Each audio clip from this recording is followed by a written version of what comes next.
Hello everyone, my name is Ozmourn and I hope you all are having a wonderful night tonight. Give it up once again for that amazing episode of Perilous Paths with Cutie. It was absolutely amazing and I'm so glad I got to catch the end of it there.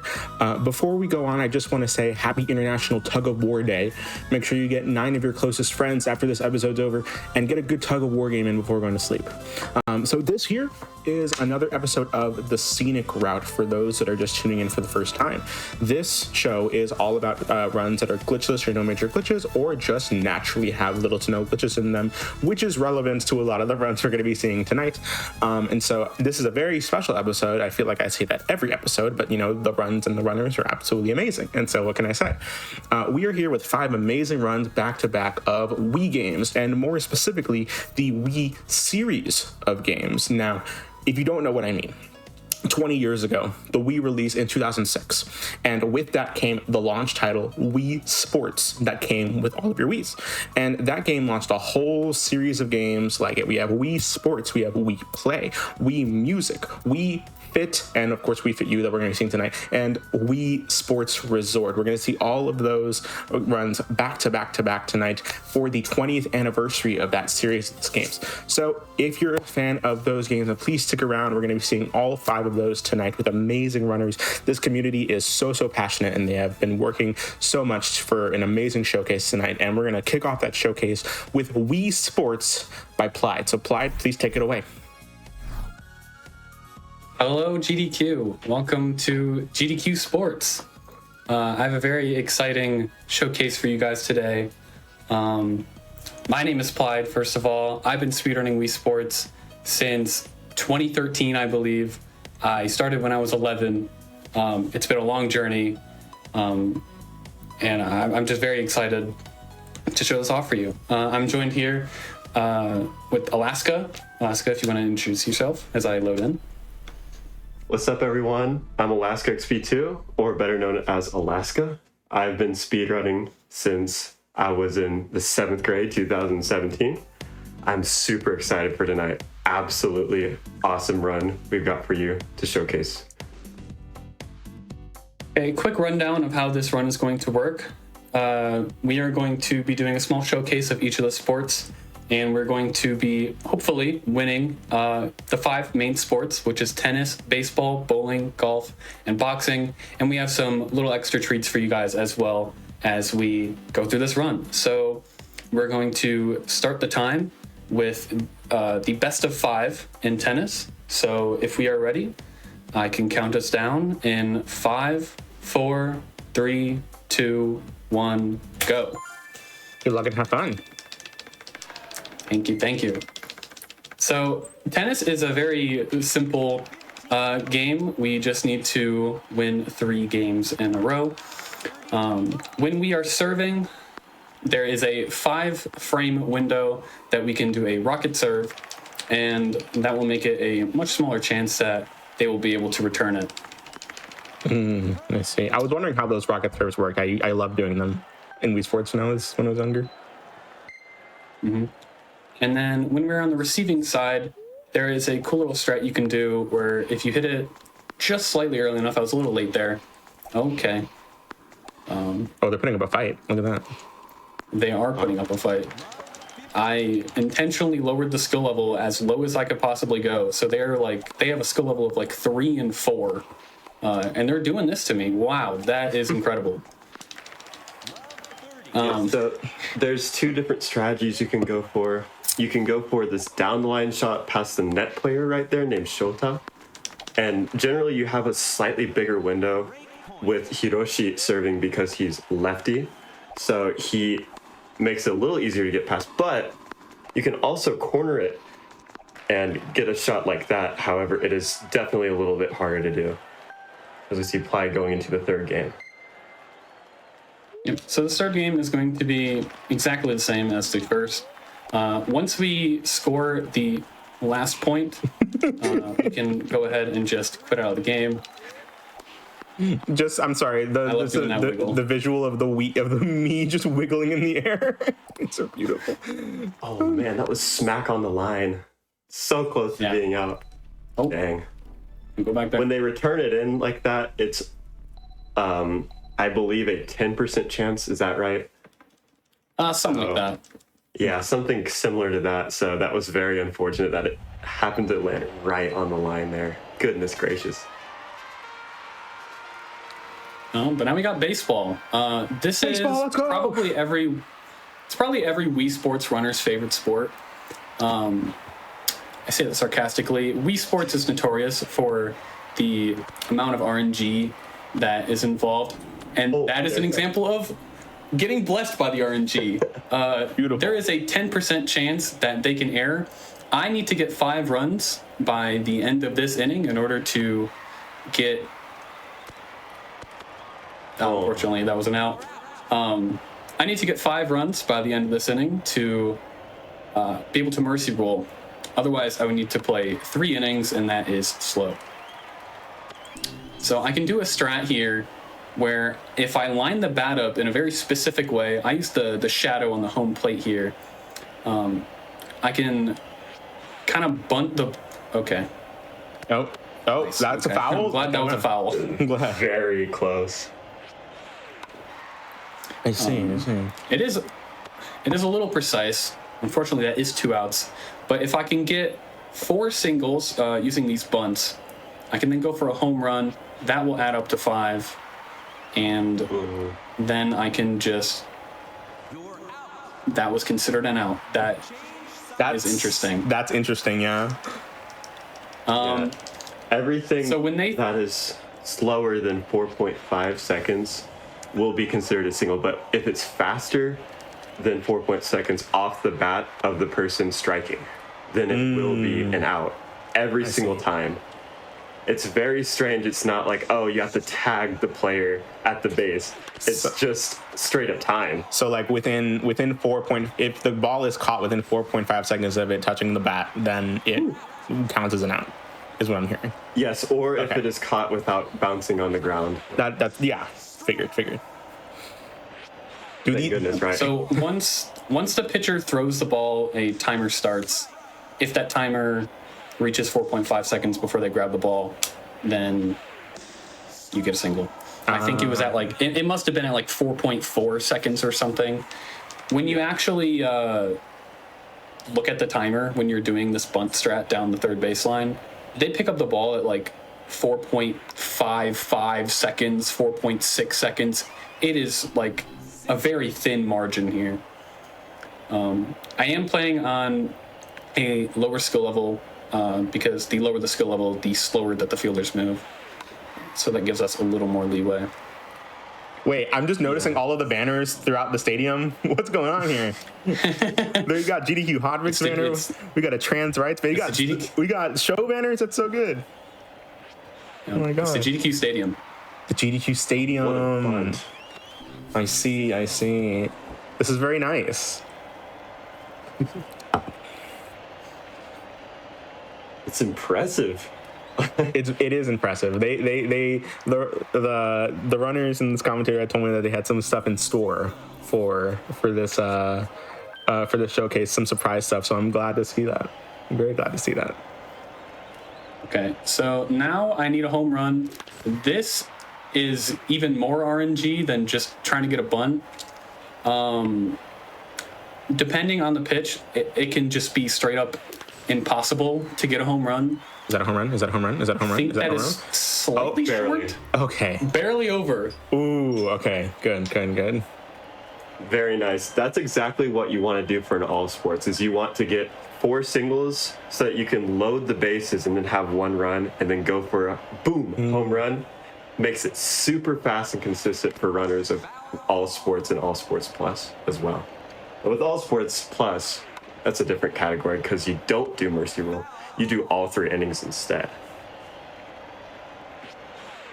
This is all. Yep, so now I have 5 runs, so now I'm just going to intentionally get out. Hopefully I can just bunt it straight to Elisa here. She gave me some pretty awkward pitches there on the first time. That is unfortunate. Oh man. Yep. So we got the good case of getting an error, and there's the bad case of getting an error.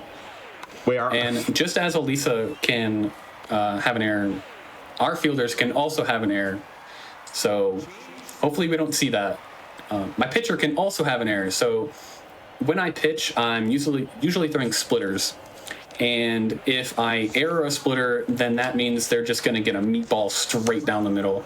And I've seen them hit home runs before, and it's not very fun, because then I would have to play another inning. Yeah, and the thing is with those fastballs, they're always in the 75, 76 range, so they're just perfect for a home run. Absolutely right for a home run. So, does this bunting strat work in real baseball? I've seen it done. You've seen it done? I have seen it done. I see. I'm going to try this next time I'm in a baseball game. It does not work in Super Mario Sluggers. I've tried it in that game, and it was not good. Fair. Well, it's funny. Hit a lot of runs. It's pretty funny because if you look at some of the left behind files in this game, there used to be a bunting animation, which means that the developers made it so that you could bunt, and then they removed it, but we do it anyway. So. I see. Okay. Mercy roll. Game is over, and now we are done. Let's go. With baseball, and now we get to go into bowling. I gotta move my chair a little bit. He's standing up. Oh yeah. Look at this. Here we go. Yeah, this is going to look a little funky. Hopefully, we can pull this strat off. The Crocs aren't in sports mode, y'all. The Crocs have gone into sports mode. Exactly. So this is a very interesting strategy that Plaid is doing right now called the volleyball. So the volleyball is essentially you go two noises to the right or left, so you can hit the pocket there between the first and the pins next to the first, or the head pin. It's also called the first pin. But yeah, it sets up for a good strike very quickly, and many top runners do this strategy, even though it's kind of inconsistent at times, and the pins can be very, very annoying, you know? I'm struggling to throw the ball straight. The idea is that you throw the ball perfectly straight, and I'm not doing that right now. Fair. Yes, this strategy for me as well has been very difficult to master. I don't really know how the pro status bowling experts like Shockwave TLS and Rymac, I don't know how they do it so consistently. I always do spin. Yeah, this is like so impressive that you're getting a spare every single time. Oh, you're not gonna go. Oh, dang. I'm not gonna go for the splits. No, it is. That's fair. It is faster to just get a strike, and then if you don't get a strike, it doesn't matter what you do. That's fair.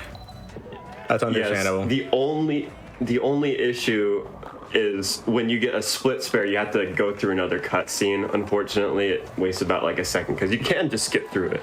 But on the final frame, since you get three throws, if you make a strike or a spare, you want to avoid doing that and just spam. As we go into golf. Beautiful. Let's go. Golf. 18-hole game. 18-hole game? An 18-hole game? Oh. What? Okay. Oh, we're starting on hole 8 here. That was not supposed to happen. Oh. I've never seen that before. Play game AE. Dang. Okay. This can save serious time. Let's see. Oh. Okay. I apologize. Hopefully I can fix this.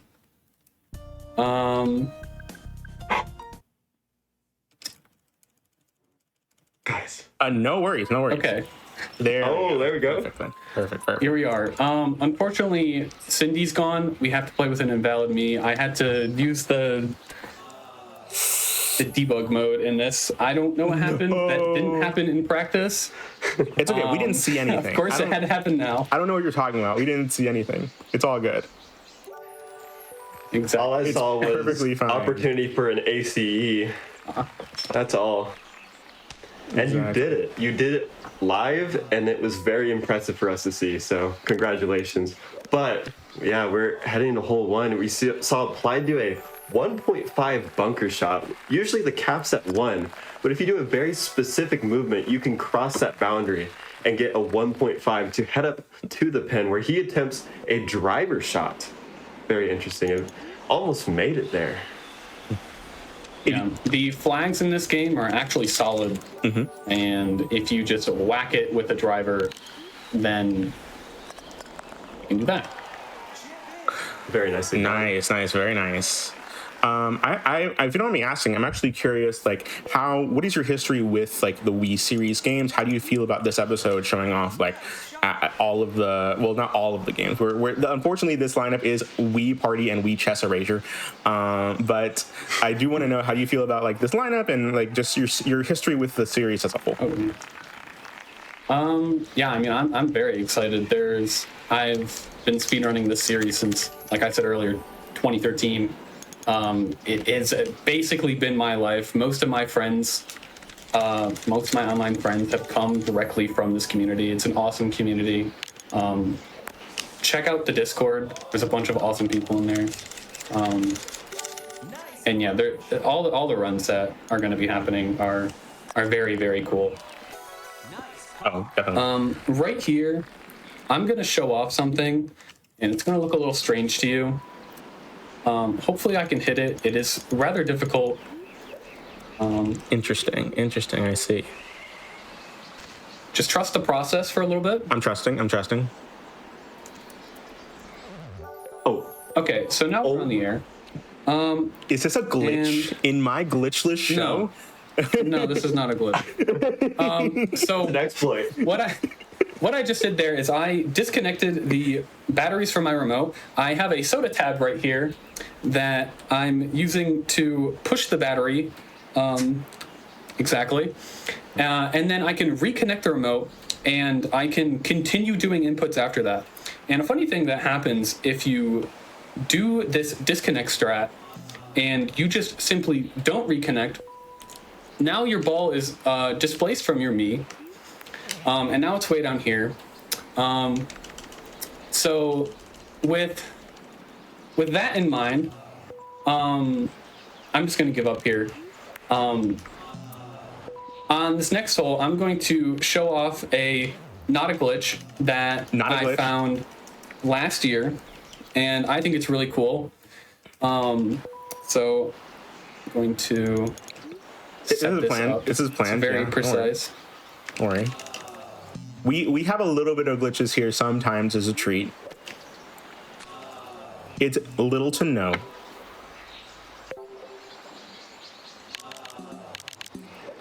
Gonna have a moment here so that. Okay, so I did a little setup there, and now I can hit the ball while the stroke text is up.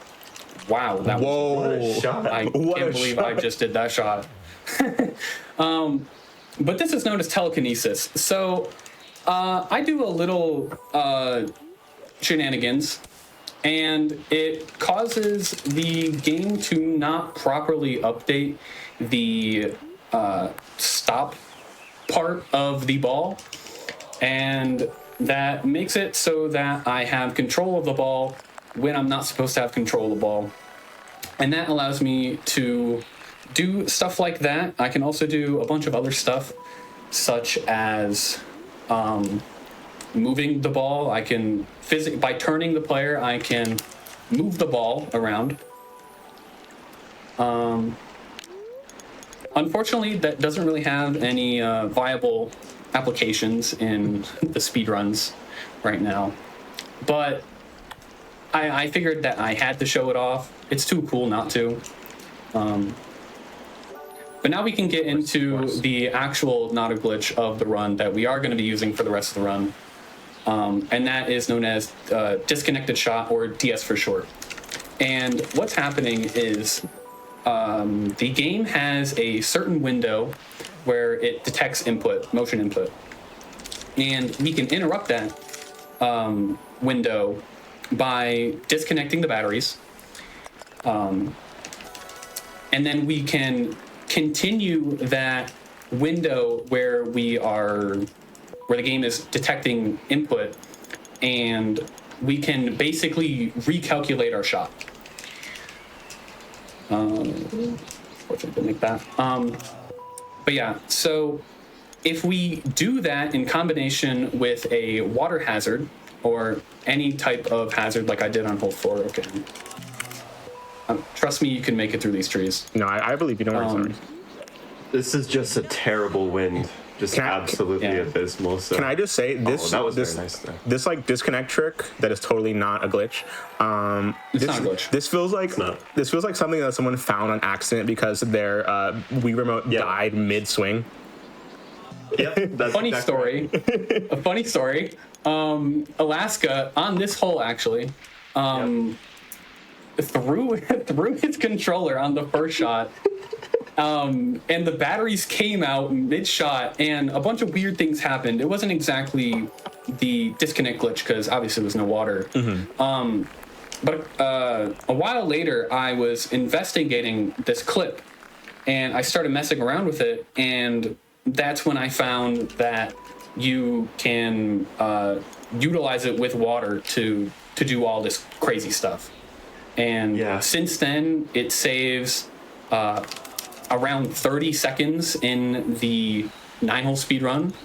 For context, that speedrun is 4.5 minutes long, so 30 seconds is a lot of time. That's like 1,000 years in speedrunning years. You know what I mean? Yeah. Basically. But yeah, essentially the story of that is like I had a really bad remote. And Plaid maybe like had to dig through so many clips on my channel because that probably had like 3 views on it, and he found that like, oh, after the shot was done, it like went a little more and like it warped upwards and some really weird behavior was there. So he went into investigation, and with a bunch of other Wii series people, we developed this awesome exploit we like to call the disconnect strat. And that's the history of it. Yeah, and fun fact... I'm a petulant child, so I threw my but... No, I gotcha. Fun fact, the 5-year anniversary of the discovery of this glitch was yesterday. On my birthday? Whoa, I didn't... Nice. What? Happy belated birthday, bro. Yeah. It was my birthday yesterday. Nice. Well, what's this? Listen. So this is... I thought we were playing Wii Sports. We're not supposed to be playing Wii Sports Resort right now. What's going on? Yeah, I thought this was later. Oh. Yeah, what's going on here? Huh? So these are the resort holes, but obviously I'm playing in OG, in the original Wii Sports. And we get to see how these holes play when I have, like 6 less clubs. I don't have backspin, but I can use the disconnect glitch. And we can do a lot of really, really cool stuff with that. I'll be so real as a normie in the Wii series games, as someone who just plays them casually. I actually didn't know that there was actual like differences and like enhancements in like the Wii Sports Resort version of golf than the Wii Sports version. Yeah, the Resort version has it's way easier to play these holes in Resort than in this. Oh, yeah, for sure. I can definitely comment on that because I love golf. It's one of my favorite sports in both games. And Resort is hard on Resort anyway with all the different clubs you can get. But on this game, it's 4 only, and it's really hard to control without the motion plus. So Plaid doing this pretty well right now. It was impressive to me. Yeah. The Resort holes in general are way more wind dependent. This is Resort 3, and if you don't get a wind that pushes you in the direction, then you're just kind of screwed, unfortunately. I see what you're saying. Yeah, another thing that's different from the Resort here is that if you go in the rough, you don't get this displacement from the shot. Like, you can get a little spray, I guess, and it doesn't appear in the OG Wii Sports, so that's another advantage you could have. However, you can also manipulate the red line in Wii Sports OG and not do that in Resort. So that's another advantage. There's a lot of nuance between these games if you really look between the lines. It's very interesting. Yeah. Resort also allows you to curve shots, and obviously we cannot do that in OG as well. No, I get you. I am curious, Plaid. Is Wii Sports like the main Wii series game that you play, or do you Yes. favor ones over others? Yes, by far. I am definitely in the minority. OG is my favorite Wii series game by far. I think most other people will say Resort. Honestly, yeah. I know a lot of people played that as a kid, No, yeah, I can. but obviously, yeah, all the games in the Wii series are amazing. 100%. I know that especially golf has gone viral several times throughout throughout the internet history and through this game's history. Yes, there is a lot of nuance in this. Yeah. Shout outs to the summoning salt videos of Wii Sports, and Yes. Wii Sports Resort golf. So those are very fun. I do Very like how good I do like how there's just so much to these games that like you can make an entire world record history on like golf specifically rather than like the game as a whole. I almost. So close. That was a great putt, though. Wow. This is What a way to estimate the curve there. Resort Hole 6 is by far the worst hole ever. It sucks. It's even worse than OG. You can't backspin. The green is like upside down or something. It's impossible to play. So this without backspin, this is just absolute. I mean, it looks so hard to play without backspin, man. I always rely on it No, myself. I get you. So this disconnect, not glitch. It is not possible in Resort. No, it is not possible. It is only possible in OG golf. I see what you're saying. We have been able to do it in bowling, but it's so finicky that we haven't really bowling? established it as a strategy. Yes. Is it like You can actually get no spin with it. interesting? Is it like a thing that's like theoretically faster? I don't Not think really. so. There's like some weird things that you can do. Like in baseball, you can make it so that it like automatically continues pitching at like the lowest speed. But golf is like the only one that has any real application. That's fair. Also, I just noticed the GDQ logo on the flag in each hole. That's very nice. Yes. Y'all really put a lot of love into this. Like when I was like reaching out to all the runners for this episode, I have never seen a more passionate group of folks. So I'm very happy to have y'all on. Yeah, we have spent many hours in this game. Yeah. Right. But So Ply's gonna Oh, that was- quickly reset to the Wii menu. Not the Wii menu, my bad. The Wii Sports home menu so that he can save some time here while he gets his nunchuck on for the last. gotta love hardware. Yup. There we go. This is the advent of it right here. Ooh. All right. We're really prepping. We're really locked in for this one. Come on, we gotta do this. Yo, Hotfix logos, Hotfix show logos on the big screens. That's nice. Ooh. So right here, I just need to build up a combo when he gets knocked down, and if I don't know if that's good. If I build up a combo, then he will stay down, and if he does, then that will be time when KO comes up. All right, and time. GG's. Wonderful. That was really good. Run. That was really good. I love that. Such a good showcase. Thank you. Of course. Well, that was an amazing, give a huge round of applause, everyone in chat, for Plyde in that amazing showcase of all the sports. I just now noticed that me were playing as a Cindy Fusik, who is the next runner-up. Before we move on to our next run, please give any shout-outs you want to give right now. Yeah, real quick, I want to give a huge shout out to Kiwi. He's going to be commentating in the next run. Please give him some love. He is the one that has put in all the work in making the resort holes in OG like a thing. The amount of work that he's put in behind the scenes is simply incredible. Please give all the love to him. And then obviously, shout out to all the Wii series runners that have helped in developing this game. It has come a very, very long way. And then shout out to Alaska for commentating with me here as well. Thank you. And shout out to Ozmourn for hosting this amazing event. Of course, thank you so much for being here. And Alaska, anything you want to say before we head up? Yeah, what an absolutely fantastic run to start off the night.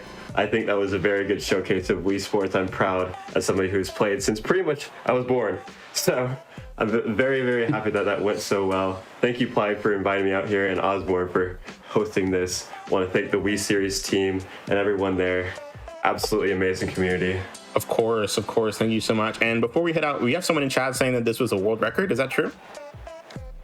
No. No, okay. Nope. I'm sorry.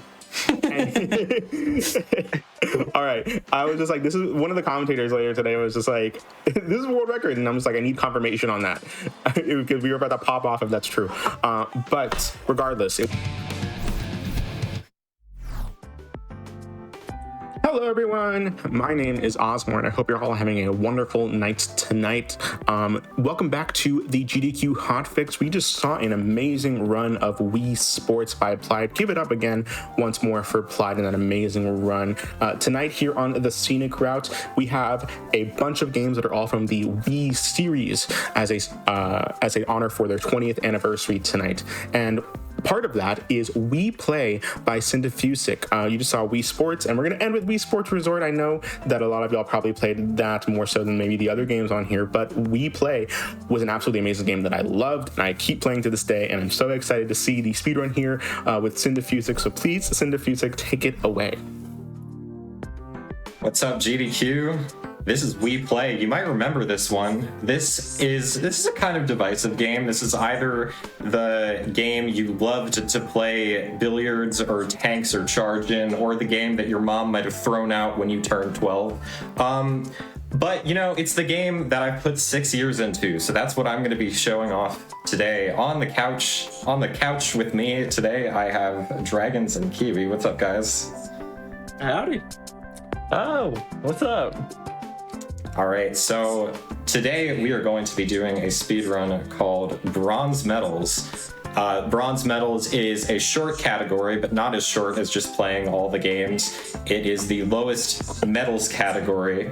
It requires you to get a certain, not too high scores in all the games, but high enough scores that it adds some interest to the runs and some incentives for some interesting strategies to take place. You got to be a little goated. You got to be a little goated. You got to be a little goated. This is a bit goated run. Just a smidge. Can't really handle the heavy duty ones. All right, so This is the only medals category I've ran because it's the it's my most it's the level of goated I'm at. all right, so we're gonna get started off in billiards here. One of the 9 games that we're gonna be going through, yeah, we're gonna start the run off in 5, 4, 3, 2, 1, go. Good luck and have fun. Thank you. Now, if you've watched a video called The Unsolved Wii Game you've probably played before by someone named Cindefusic, you know that this is where 99% of runs die. That's it right there. I would not be continuing this if I wasn't on Games Done Quick. Is that going? No, it's not. So I got 1 ball off the break there. In normal runs where I'm trying to beat my PB, I'm going for 4 balls on the first shot or more. 4? So yeah, That's 4. so many. Not quite 1. Just a few more. Wait until you find out about 7. Oh boy. Oh my god. So we do now know that it is possible to sink all 9 balls on the first shot, which would be very fast, as you can probably imagine. I don't really know what's going to happen here. Is there a task? Is there a task with that? Someone should make a task with that, if not already. There is a 9 break task. It's a task in the sense that it is a known series of inputs, but it also modifies the game to set the RNG up in the right way. But it's a proof of concept that it's possible. But anyway, if you get a more normal and human break like the one I got there, then you're just going to have to go through sync all these balls individually. I'm doing something called foul chaining here, where I'm lining the ball up in a straight line, applying some top spin, and hopefully syncing the cue ball as well, so you can foul, and then the chain just keeps repeating. And yeah, that's billiards. Just sync all the balls. Can't be that hard. Surely. That right there, hard to notice, but it was something called score skip. We're going to find me, so I'm going to explain score skip at a different time. I think we can find a different time to explain score skip. That's fair. But score skip is something that happens at the end of every game, and it saves like 27 seconds or something ludicrous like that. That's all you need to know for now.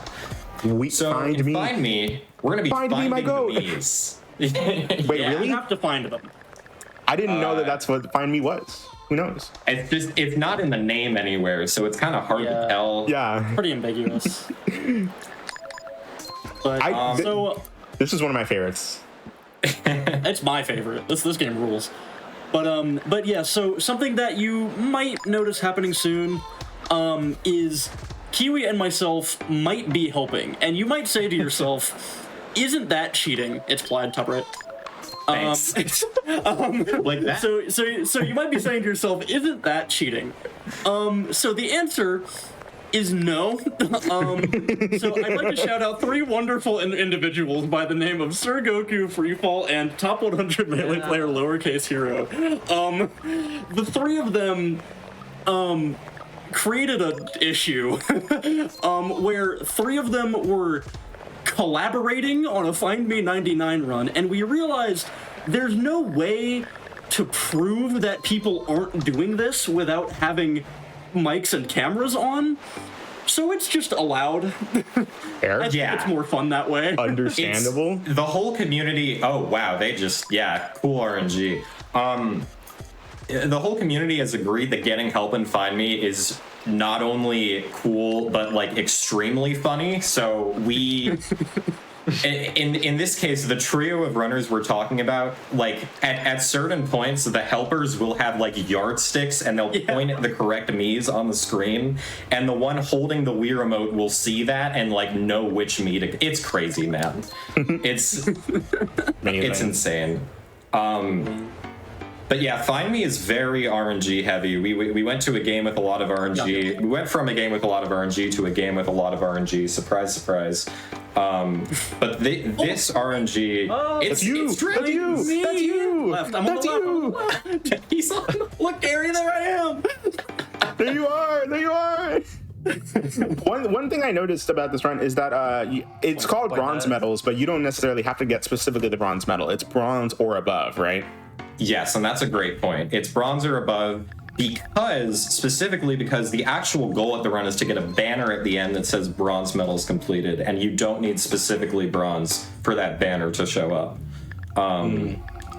So that's what that's about. Sometimes it's faster to get higher than bronze, sometimes it's not. Situational. Imagine if you had to get the bronze medal specifically. I feel like it'd be so. I feel like it's so hard. Like it's hard to do your best, but it's hard to like purposefully not do that great in order to get a specific goal. Yeah, you'd have to get like 10 fouls in billiards, maybe. It's like on. Oh no, you're not supposed to. No. Let's go. So we're done. We're done with. Wait, this is so bad. This is. Oh, now you gotta pick three. Oh, that is really bad. Anyone know if the next level is better? I don't remember what it is. Dude, this ruined our bit too. We were going to do a bit where we took side bets on which corner the correct Mii was in that level, because that's the level you're supposed to fail on. Bronze is 20 levels. But it was just the Mii that I was immediately hovering over. Interesting. I was scared of that. I was really hoping it wouldn't be in the top right. Like that was something I specifically thought. Interesting. Anyway, though, it was Zoran Mamdani. That was the correct. It sure was. It was Zoran Mamdani. It sure was. And I'm failing score skit because I got 21. Let's go. Jesus. 21 levels. Let's go. So that's the score you get when you beat 9 levels and then 10 more levels. So gonna hit a quick nunchuck hot swap here. We're gonna be going into tanks. I'm gonna attempt a strat called FPD, and I'm gonna explain what that is after I miss it. We're doing tanks now. I see.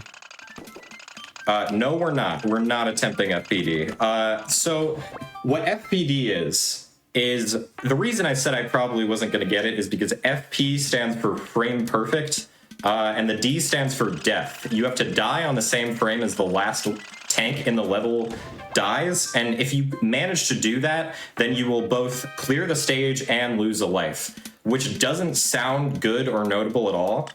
But once we get to mission 6 here, after we clear mission 5, we're gonna have to lose all our lives to end the game, much like we ran the timer down in Find Me. So if you can lose a life in a medals category without losing time, that actually saved like 7 seconds at the end of tanks.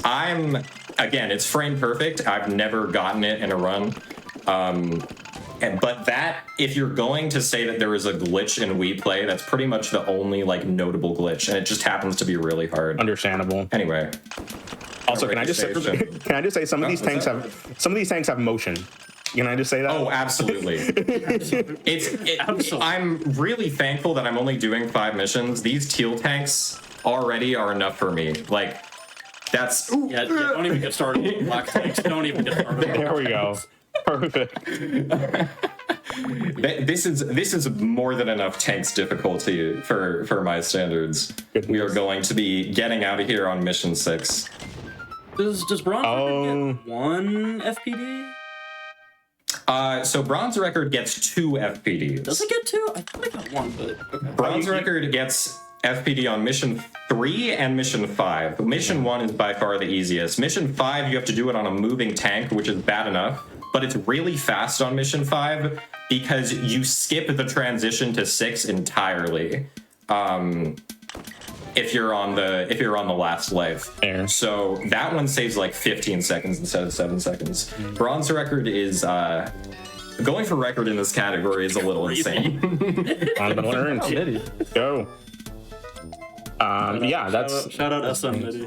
I did see on the category extensions board for speedrun.com for Wii Play specifically that there was a version of all like the medals categories that had like fast exits. Is that like a preferred category for a lot of people, or like what's the consensus about that kind of category as opposed to the regular medals one? So it can change the strategy of the run sometimes. It really just depends on which tier of medals it is. I managed to maneuver that with a plain old fish take 2, so you have to avoid that. Anyway, so for like silver fast exits, for example, in fishing, which is the game that we're in, fast exits means that the strategy changes dramatically for fishing. That's one of the games, because here I'm trying to get as few fish as possible, which I have set up here to get 2 fish. But in fast exits, for example, since you skip the cutscene at the, since you skip, actually, no. Yes, no. It is kind of slower. Well, okay. It changes. The strategy changes. I'm walking with you. The strategy I'm following can you. change for fast exits in some games. It's a little complicated since there's 9 games, but all you sort of need to know is that it's not different enough for most people to really want to run fast exits. I'm trying to catch the king of the pond here, and it's chopped. This is... Yeah, so this is the issue. Oh, we're redoing fishing. Yeah, That's we awesome. are restarting fishing. Ooh. Yeah. So this, that fish was being rude to you, so rude. So this can happen. Yeah, the big issue with fishing, fishing is terrifying sometimes, especially if you're going for 2 fish, because it requires getting king of the pond at the end, and all the fish take different amounts of bites to actually like latch onto the reel. The plain old fish, the green one, takes 2. The small fry, which is on the reel right now, just grabs it immediately. The nibbler, which is the yellow one, takes 3. The touchy fish, which is what you want for 2 fish. Oh my god. Unbelievable work takes from the small 4. fry. and then the King of the Pond takes 5. There's also the Mystery Fish, who's like my personal goat, who takes, I don't even know, is it 3, 4? I don't remember. Mystery Fish is 2. Is it 2? Jesus, okay. 2. Wow. Well, while we're here and while we're waiting for the King of the Pond to come back, I do want to just let everyone know about a small announcement. GDQ will be returning to PAX East March 26th through 29th. That's in Boston, Massachusetts. If you want to showcase your run on the speedrun stage, visit gdq.gg/submit by February 19th. That's tonight, and submit your runs. Selected runners will receive an event badge, a 4-day event badge.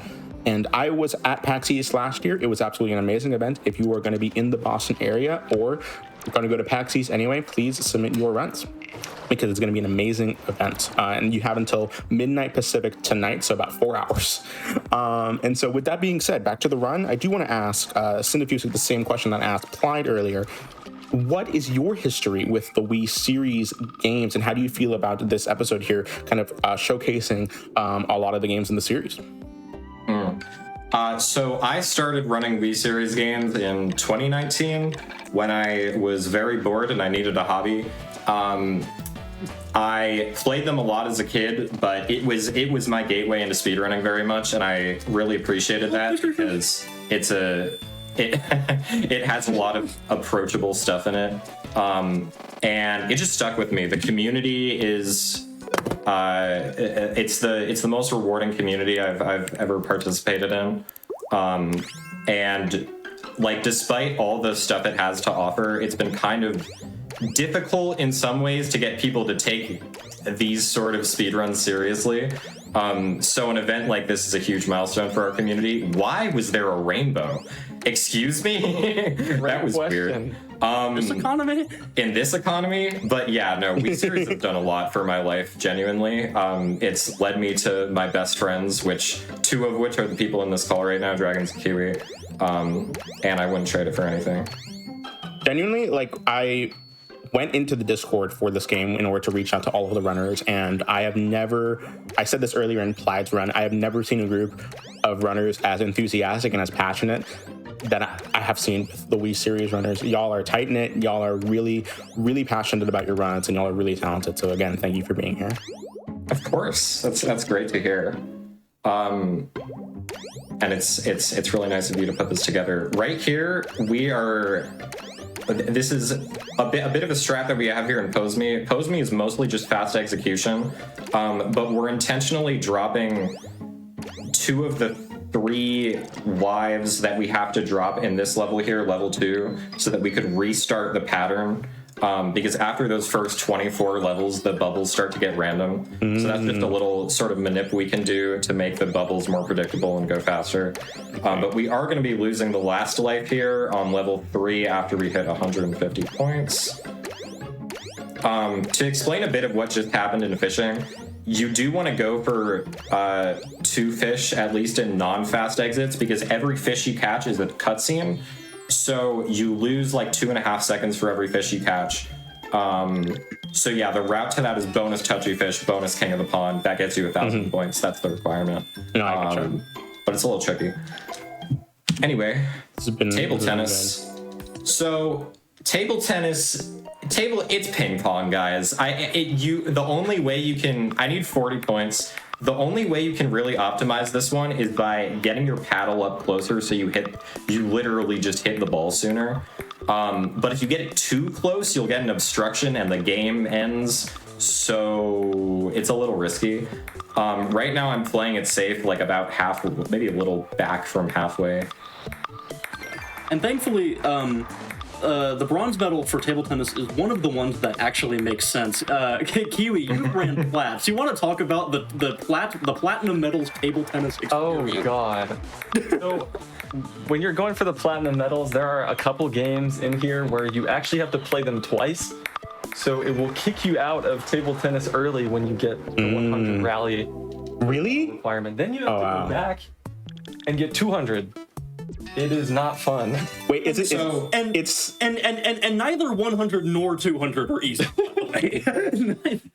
It speeds up the further you go. That's crazy. It's like how in tanks where they'll kick you out at level 20 and then you have to play to level 100. That's All right. Yes. So Yeah, exactly. All right. So there is a certain individual in the chat by the name of Theon3C who is about to pop off really hard. Just fair warning.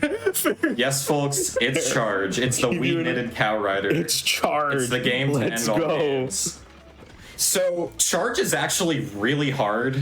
Like, I know this looks a little Mickey Mouse if you're used to like Mario Kart, but This looks Charge so is fun. serious. You This have looks to so fun.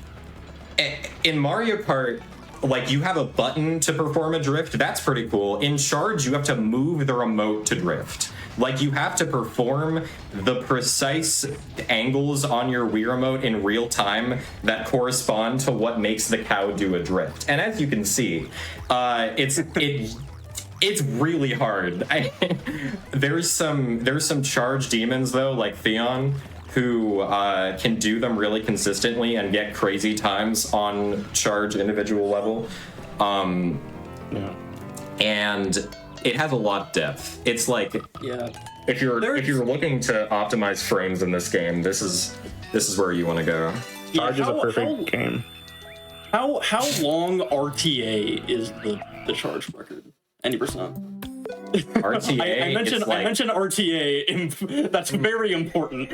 Yeah, it's well, I mean, you just subtract it from 90, so since it's like a 41, it'd be like 50, not under a minute. Well, I'm referring to the pause buffer record. Oh, right. Forgot about that minor detail. Yeah, there's a slight dent in the back. There's a slight dent in the back. Someone discovered that you can get really precise drifts in Charge by pause buffering it. And so the record just pauses and unpauses like 100 times. We do have a variable for it, but we don't care enough in our small community to like split that or anything yet. We do think it's quite funny. Are we just keeping this in the corner for the next 90 seconds? Yeah. Yeah, so welcome to the pod. Welcome to the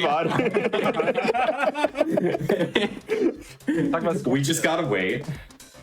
No, I get you. I get we you. should. Good point, Kiwi. So this is a great time to explain score skip. If you get a high score, because this is a high score game after all, if you get a high score at the end of the mini game, and your score lands on the, you might see at the end of these games that there's a leaderboard of 5 scores. If your score lands on that leaderboard, it plays an animation. It goes yay, and it puts a little spotlight over your me. That's slow. We don't like that. That's a cutscene. So, but in a medals run, how can we avoid that if getting a score beforehand is already going to give us a medal, which disqualifies us from getting a medal? Well, the strategy is when you're starting a new file, a new save file of this game, for some reason you have to unlock all the games in order, and you cannot get medals before you cannot get any medals before you've unlocked all the games. So to set up score skip, you make a new file, fill up your leaderboards on all the games before you unlock all of them so that you don't get medals. But then after that, after you've unlocked all the games, you still have the scores, but you can get medals and they won't get on the leaderboard. The animation won't play and you save like 3 seconds per game. It's like 2 hours of setup to save like 30 seconds, but you know, it's unfortunately quite worth it. I've seen speedrunners do wilder things. Yeah, I mean, Score skip is why my PB is not sub 20. yeah, it's a little. I am not doing all that. So we're going to be finishing off the round with the last game, Shooting Range, and Shooting range, my goat! Shooting range, my goat! A second controller. What's 2 cursors on the screen? Whoa! So that's right, folks. It's not 2 players; it's 2 controllers. Nintendo let you pull out a second controller in 1-player mode and just play with 2 cursors for Shooting Range. Wait, you can just do that? Pretty hilarious. I never knew that was a thing you could just do. Yeah, they do. Now, they do tell you about it, but only in the Wii message board if you get a platinum medal. So it's still kind of a deep cut. Here's what's even more of a deep cut coming up real soon on this next pattern. Who reads the I'm gonna Wii shoot message all board? of these targets. Yeah, I'm going to shoot all these targets with the second remote. You might notice that I'm shooting the purple targets, which are normally supposed to subtract 3 points, but they add 3 points. If I shoot one of them with the other remote, minus 3 points. Why does that happen? Well, this is a phenomenon that only happens on the US 1.0 version of the game. That specific version of the game. And the reason we think it happens is because in 2-player mode, shooting the opposite, 2 faces will appear on the targets, and shooting the opposite person's face will gain you points. We think that they forgot to patch some code that removes functionality from the second cursor as if it was a second player, and they patched it in later versions of the game. I see. The reason I'm not including that in the only notable glitch that I mentioned earlier is because it is a pretty notable glitch in higher medals categories. It saves a lot of time. But in bronze medals, you're just getting so few points that it doesn't matter that much. It's not that crazy. But that is another of the few glitches that exist in this game on a broader scale. It's one of the really weird ones that we found. Goes to show, for this category, you just need to be a little goated, just a little bit, just a little bit. Okay. Also, by the way, this is my favorite sound. Yeah, That's one of getting abducted. One of the great. Guys, I got 199. Hold on. Wait. I got 199. We have to do it again. Shooting range. Guys, I got 199. How did none of us notice? Oh no. I ran this category yesterday. Oh no. That's. I think that's just the funniest possible way. No, it's 200. It's 200. I was absolutely positively 1 point off. Here, I'll show you guys. What can I show you guys on the second go around? Well, I can't hit these targets because that's really slow. Actually, if you hit, there's some like garbage that involves hitting these targets at the last possible moment, and it takes like a fraction of a second. Shout out Sheep for finding that one, but I don't know how to do it. Go for the cans. I am interested in knowing. We'll try cans. I am interested in knowing, Syndefusic, is this your, first of all, is this your main category within this game? And also, is this your main game within the Wii series? It's definitely my main game within the Wii series. The only other thing I seriously run is Wii Sports Resort 18-hole golf. I would definitely consider it my main game. I've been kind of organizing stuff in the Wii Play community for a while now. It is my main category these days.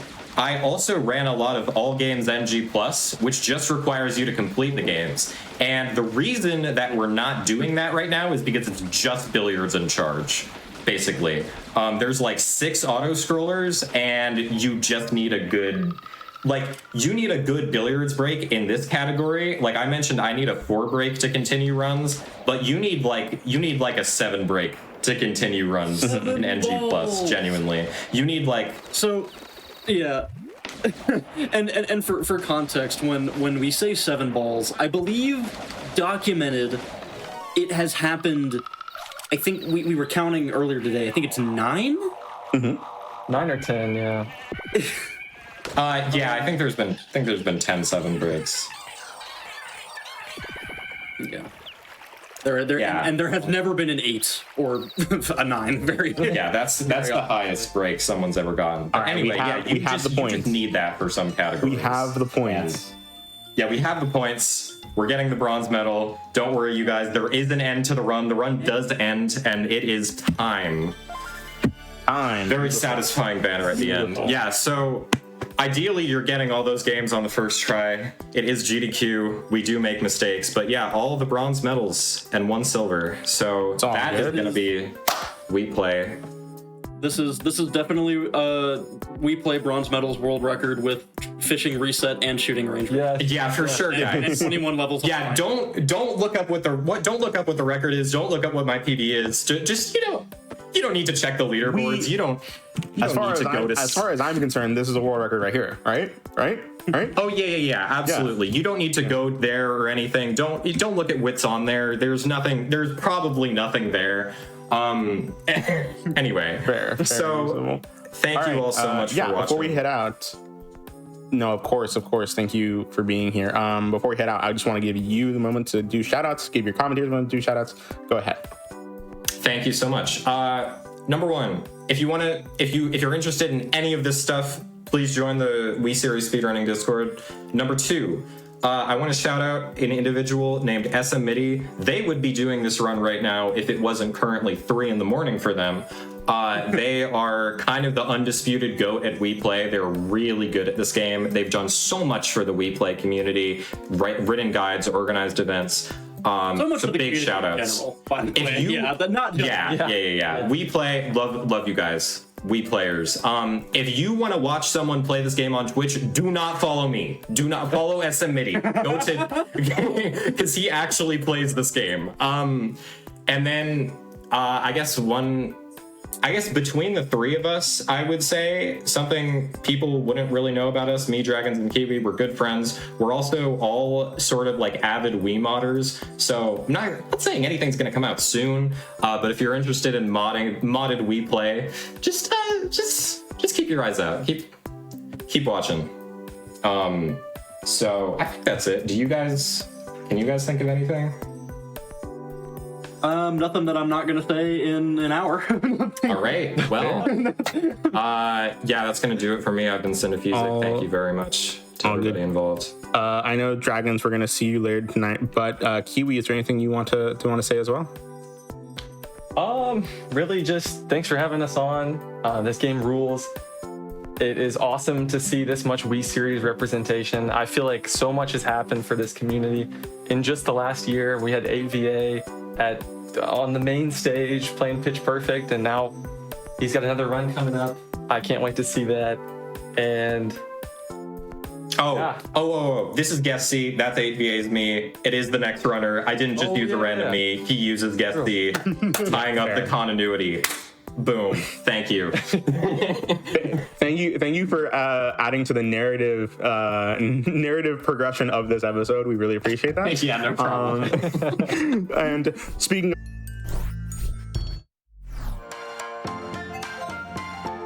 hello again, everyone. My name is Ozmourn. I hope you all have been having a wonderful night as we've been having a wonderful episode of the Scenic Route here. Welcome back to the GDQ Hotfix. And before we continue, I just want to say happy National Boston Terrier Day. If you have a Boston Terrier, please go take care of them. Make sure that they're well fed. And of course, because I forgot to say a holiday on the beginning of the other run, I just want to say happy National Chocolate Mint Day. If you have chocolate mints, go eat them while you're watching this episode. And if you don't have chocolate mints, go buy them after this episode is over, please, in order to celebrate National Chocolate Mint Day. Now, with the formalities out of the way, I am so excited for this next run. We have been here with a wonderful lineup of runners for the Wii series games. We saw Wii Sports and we saw Wii Play, and now we are here with, I would say, a really underrated entry in this series, Wii Music, here with all minigames by 8VA Luigi. So 8VA, please take it away. All right, thank you, Ozmourn. Really appreciate it. Big fan of all you do. Hi, I'm 8VA Luigi. I hold the world record in the Pitch Perfect category of Wii Music. But today we're actually not going to be doing Pitch Perfect.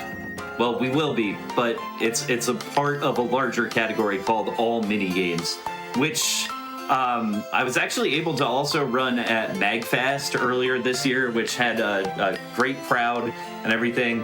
But yeah, I'm joined by 1/3 of my SGDQ 2025 couch. Hello. You might remember me from 2 seconds ago. It's me. Love Pitch Perfect, love Wii Music, happy to be here. All right, and yeah, great run earlier. Love bronze medals, love Wii Play.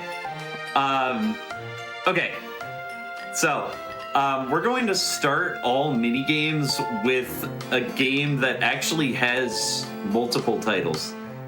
This is called Me Maestro, but in the PAL version, it's called Open Orchestra. Open Orchestra?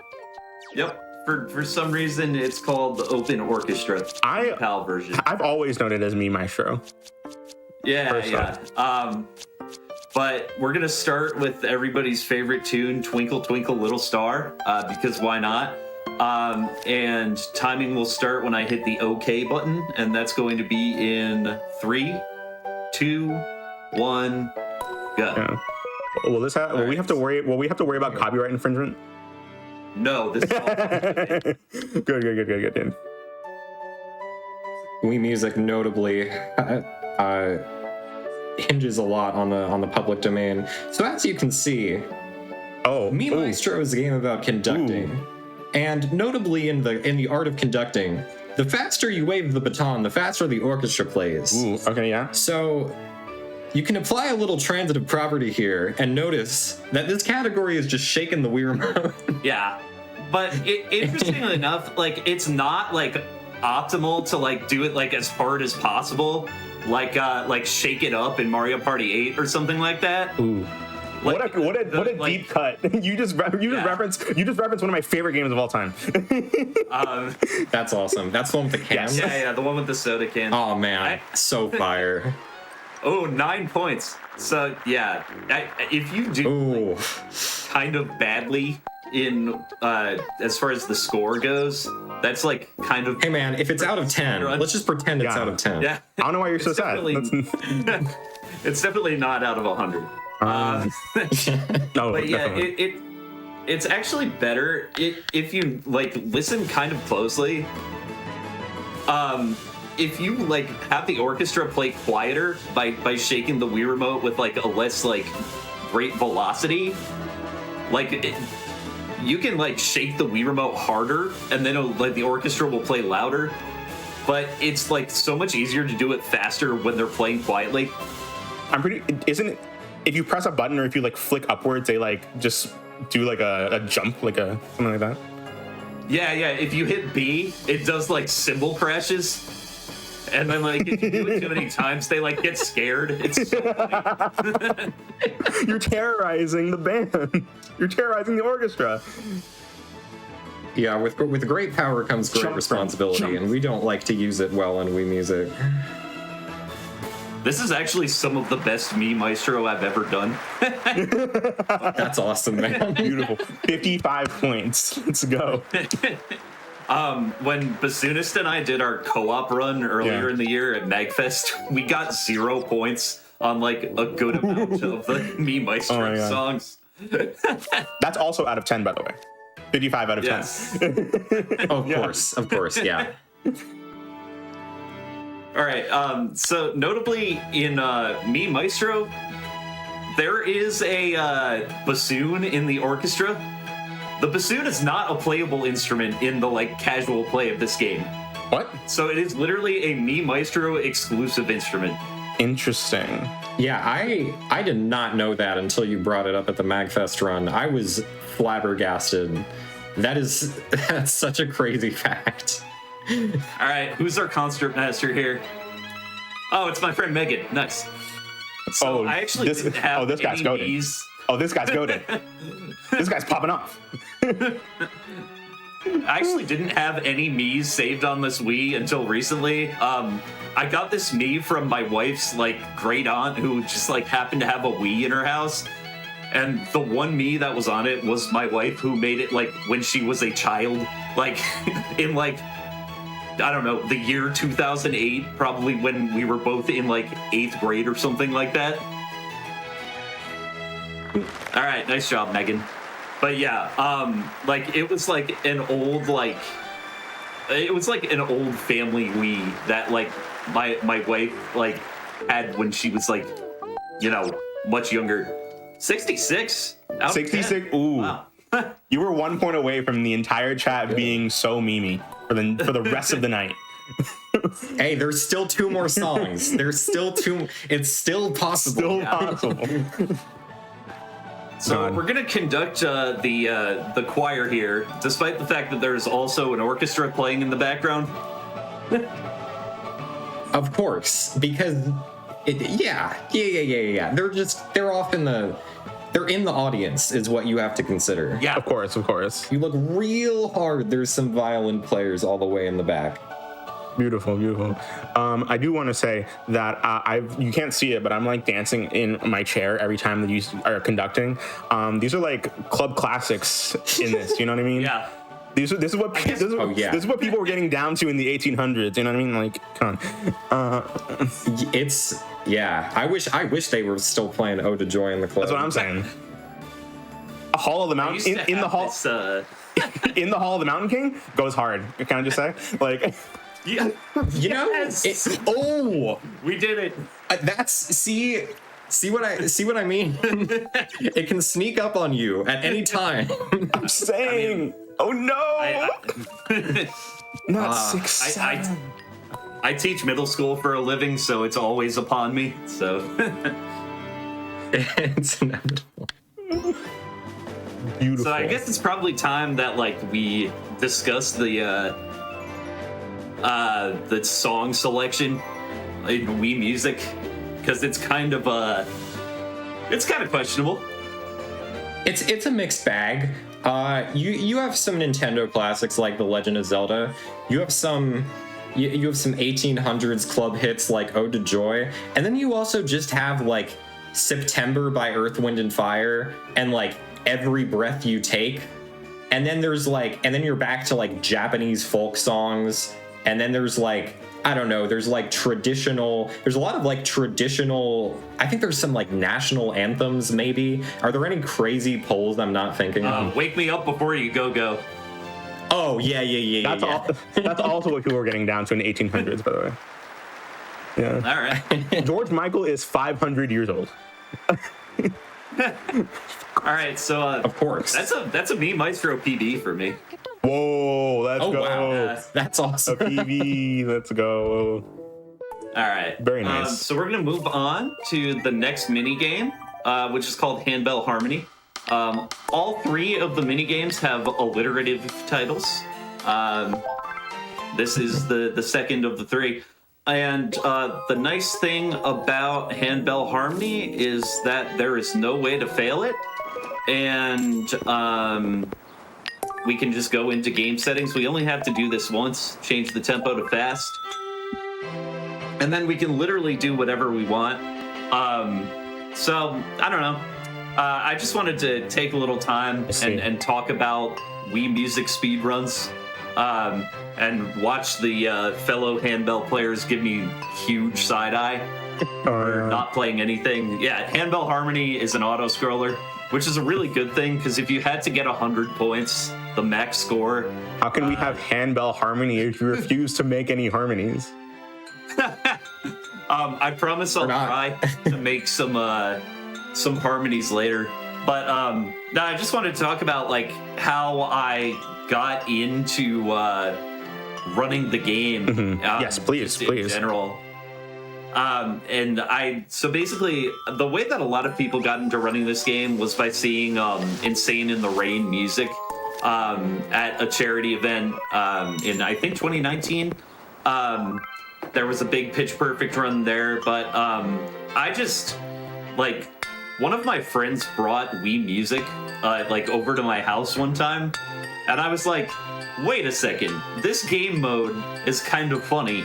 Does it have, like, a speed run? Like, that, I feel like that's a lot of origin stories. Like, you just kind of look to see if there's, like, this one game that you saw. Like, do people speedrun this? And I saw that there was a speedrun for the Pitch Perfect category, and I was like, wait a second. I do music things for a living. You do. By the way, that's like the shortest song ever. It's literally just the song in C, the song in F, and then the song in G. Is it random what handbells you get? Yeah, it is. Okay, I figured as much.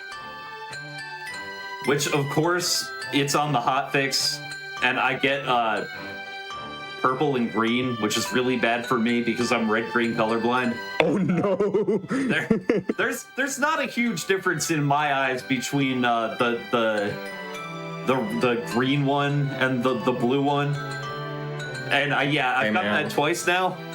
So you know.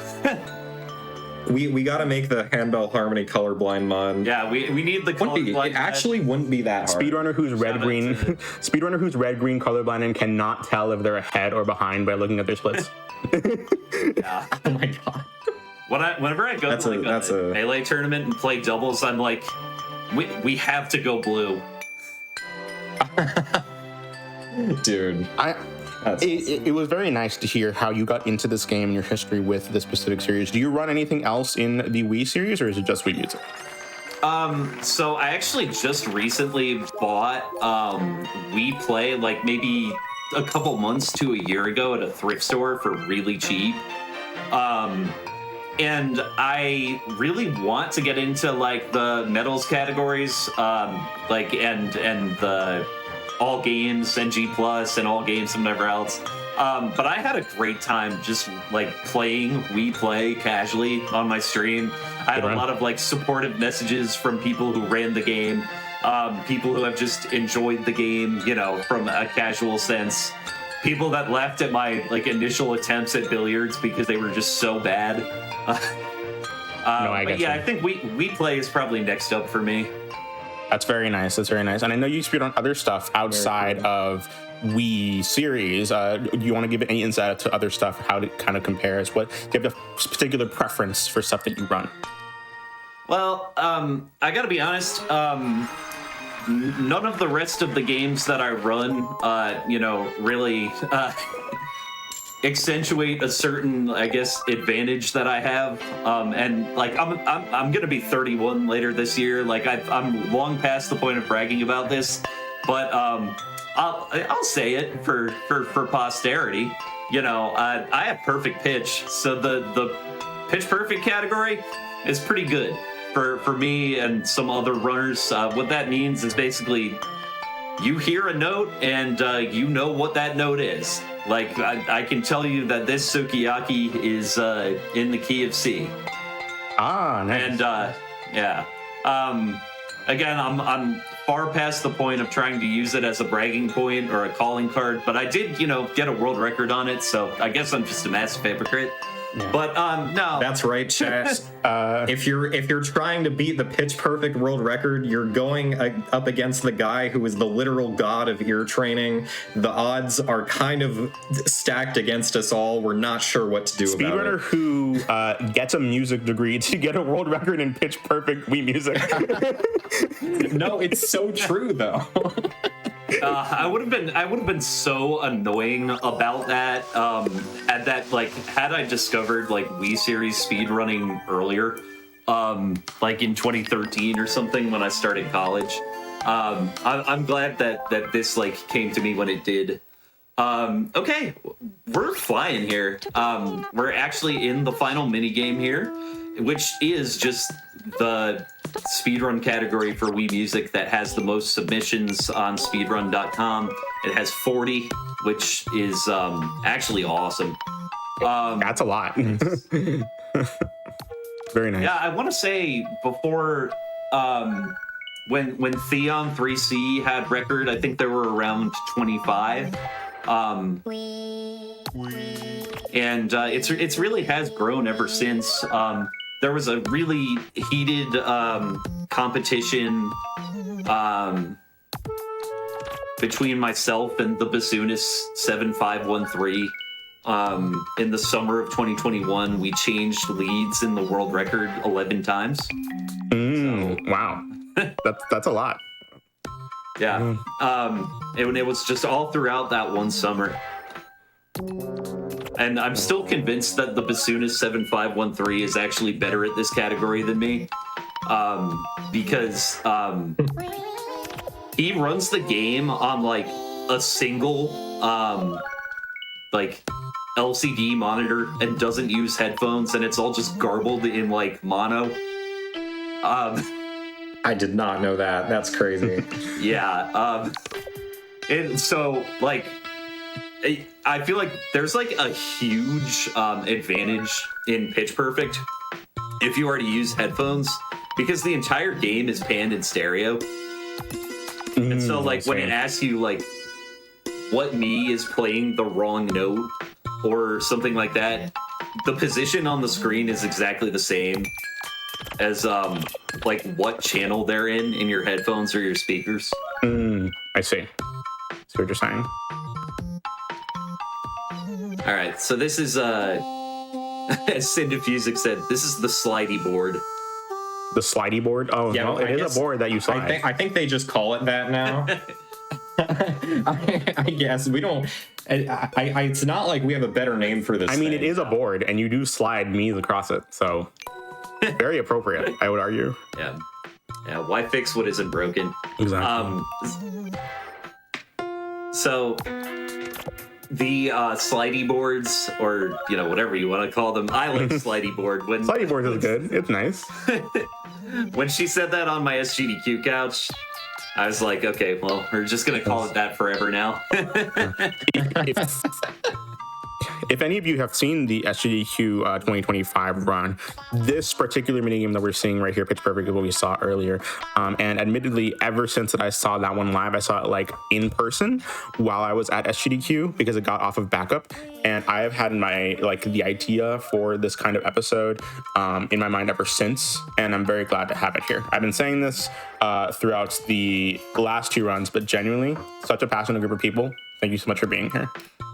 Yeah, and thank you for having me. And I feel like really honored to, be the first Wii Series runner to get into a mainline GDQ event. The Wii Series definitely deserves it. It's an insanely passionate and dedicated group of individuals, as you've already seen in these past 2 runs, where there's tons of mods to the golf course or the baseball diamond, that show the hotfix shows. Okay, so that's actually optimal RNG there. RNG plays quite a factor into pitch perfect speedruns. It's not necessarily make or break, but because that one me was playing a non-chord tone, there are only 3 other me's, from which you can choose. And so you can just fling the rest of them there. Let me see here. Yeah, I did want to make sure that I double checked this. I mentioned it before, in the green room with the runners before this episode began. But when it comes to the Wii series stuff, I know that Wii Fit U has been on Hotfix before. Wii Play has been on Hotfix before, and of course Wii Music over here at SGDQ 2025 last year. Shockingly, I had to double check to make sure this information was right. This is the GDQ debut in Hotfix or otherwise, Wii Sports and Wii Sports Resort, which is wild to me because I feel like they're the most popular entries in the series. We have never seen them on the GDQ channel before up until today. So happy to have it on. Oh, nice. Yeah, it's really great for, all of these Wii series runners to have their opportunities. I just got crazy RNG there. Those 2 saxophones were just right next to each other playing the same note, which completely removes the need to listen to the next few me's that are playing their instruments. Oh, this is bad RNG though. Ooh. So unfortunately, in grinding down the world record time for this category, I've made some really unfortunate discoveries. In that, in 3 of the mood prompts, as we'll call them, what tune fits this mood?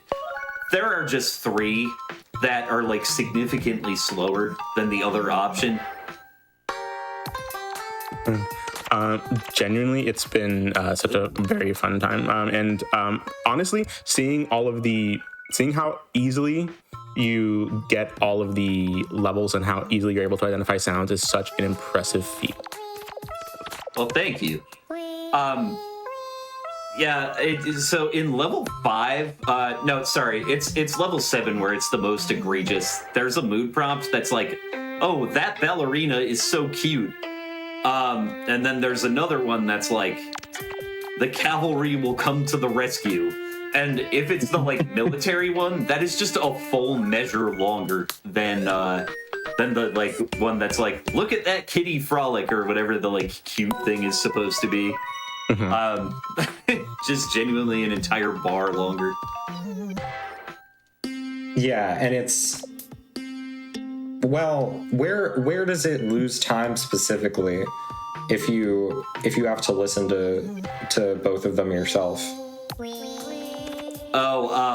It loses time on the mood prompt of levels 3, 5, and 7 if you get the wrong one or the suboptimal one. Yeah. Okay. Yeah. And speaking of things that can randomly lose you time, this has never happened in a like marathon style run, but if it ever did, I would I would definitely pop off. If you meet or exceed your like current high score on a level, it just plays a 4-second unskippable animation that tells you that you got a new record on the level.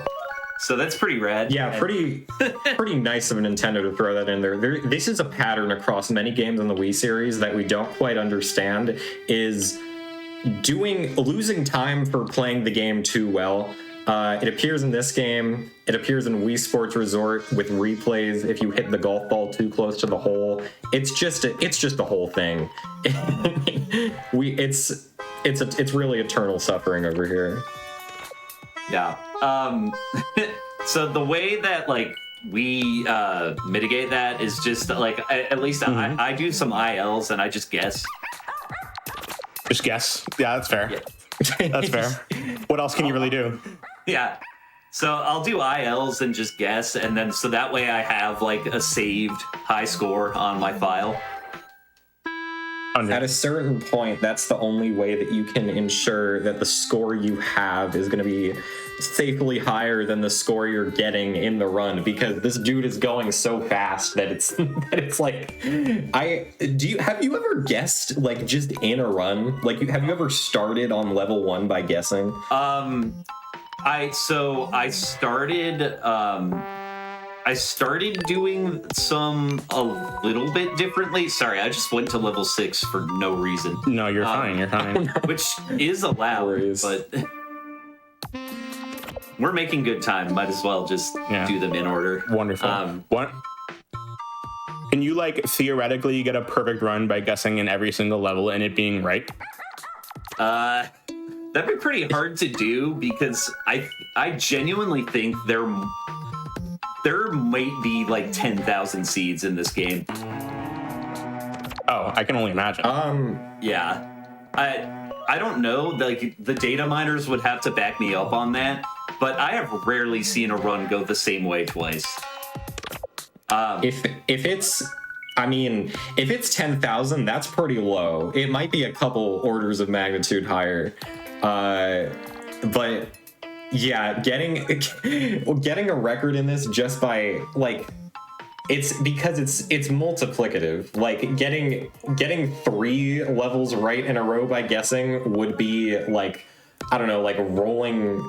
Well, I mean, there's an exact probability, but like rolling the same number on a die 3 times or something. Like, not exactly, but you know. Yeah, that's scary to think. That's basically what a task would be, though. It's the same thing in like Find Me. In these games where you have to just like select the correct ones, but you don't know what they are ahead of time. Imagining the optimal run is really silly because a task would just be you already know what they are, and it's just instant. I do know that former world record holder Kefka. He used to just guess all the way through level 1, but just level 1. It's really funny. And Kefka would just reset if anything on level 1 was incorrect. This was some time ago now, but you made a comment about if you had to run this game in 2013, and my man Vince in the chat made a joke about how Wii Series speedrunning didn't really exist in 2013, which for the most part is true. But I'm wondering if even you know this. Did you know there's a Pitch Perfect run from 2011 on the leaderboard? Yes. 2011. It's crazy, man. I believe the runner's name was like Ice Dog or something. I think. See, maybe it was Ice Dog. I feel like Ice Dog is a much at least Ice Dog has at least submitted runs that are much newer. Oh, this is crisp. I can do some research here. The runner's name. The runner was Mr. Kitty Kung. Yeah, I see. And the 2358. That it was only verified in 2020, but it was It was done in 2011, and I think Kefka probably just like found it on YouTube. And it's you know, it says Wii Music Pitch Perfect Speedrun. Kind of an insane play. Yeah, it looks like it was submitted on behalf of Mr. Kitty Kong here because it's an unregistered player if you look at the username on speedrun.com. Okay. Also, can I just say this camera is crisp. I can count the 2011 pixels on this PV. It is truly the best. I love speedruns like this. Yeah. Anyway, just really contributing to the narrative of Wii Music, doing it differently than any other game. First Wii Series run of all time, maybe. First Wii Series run to make it onto GDQ main stage. And it's Wii Music, for who knows what reason. But it's awesome. It's an awesome run. It just has like a unique property of being such a silly thing that like you almost have to pay attention. Yeah. It's very difficult to watch this run without asking yourself what is this? And once you find out how fun it is, it's really addicting. Yeah, I was gonna say, you yourself have like a really good time in this category.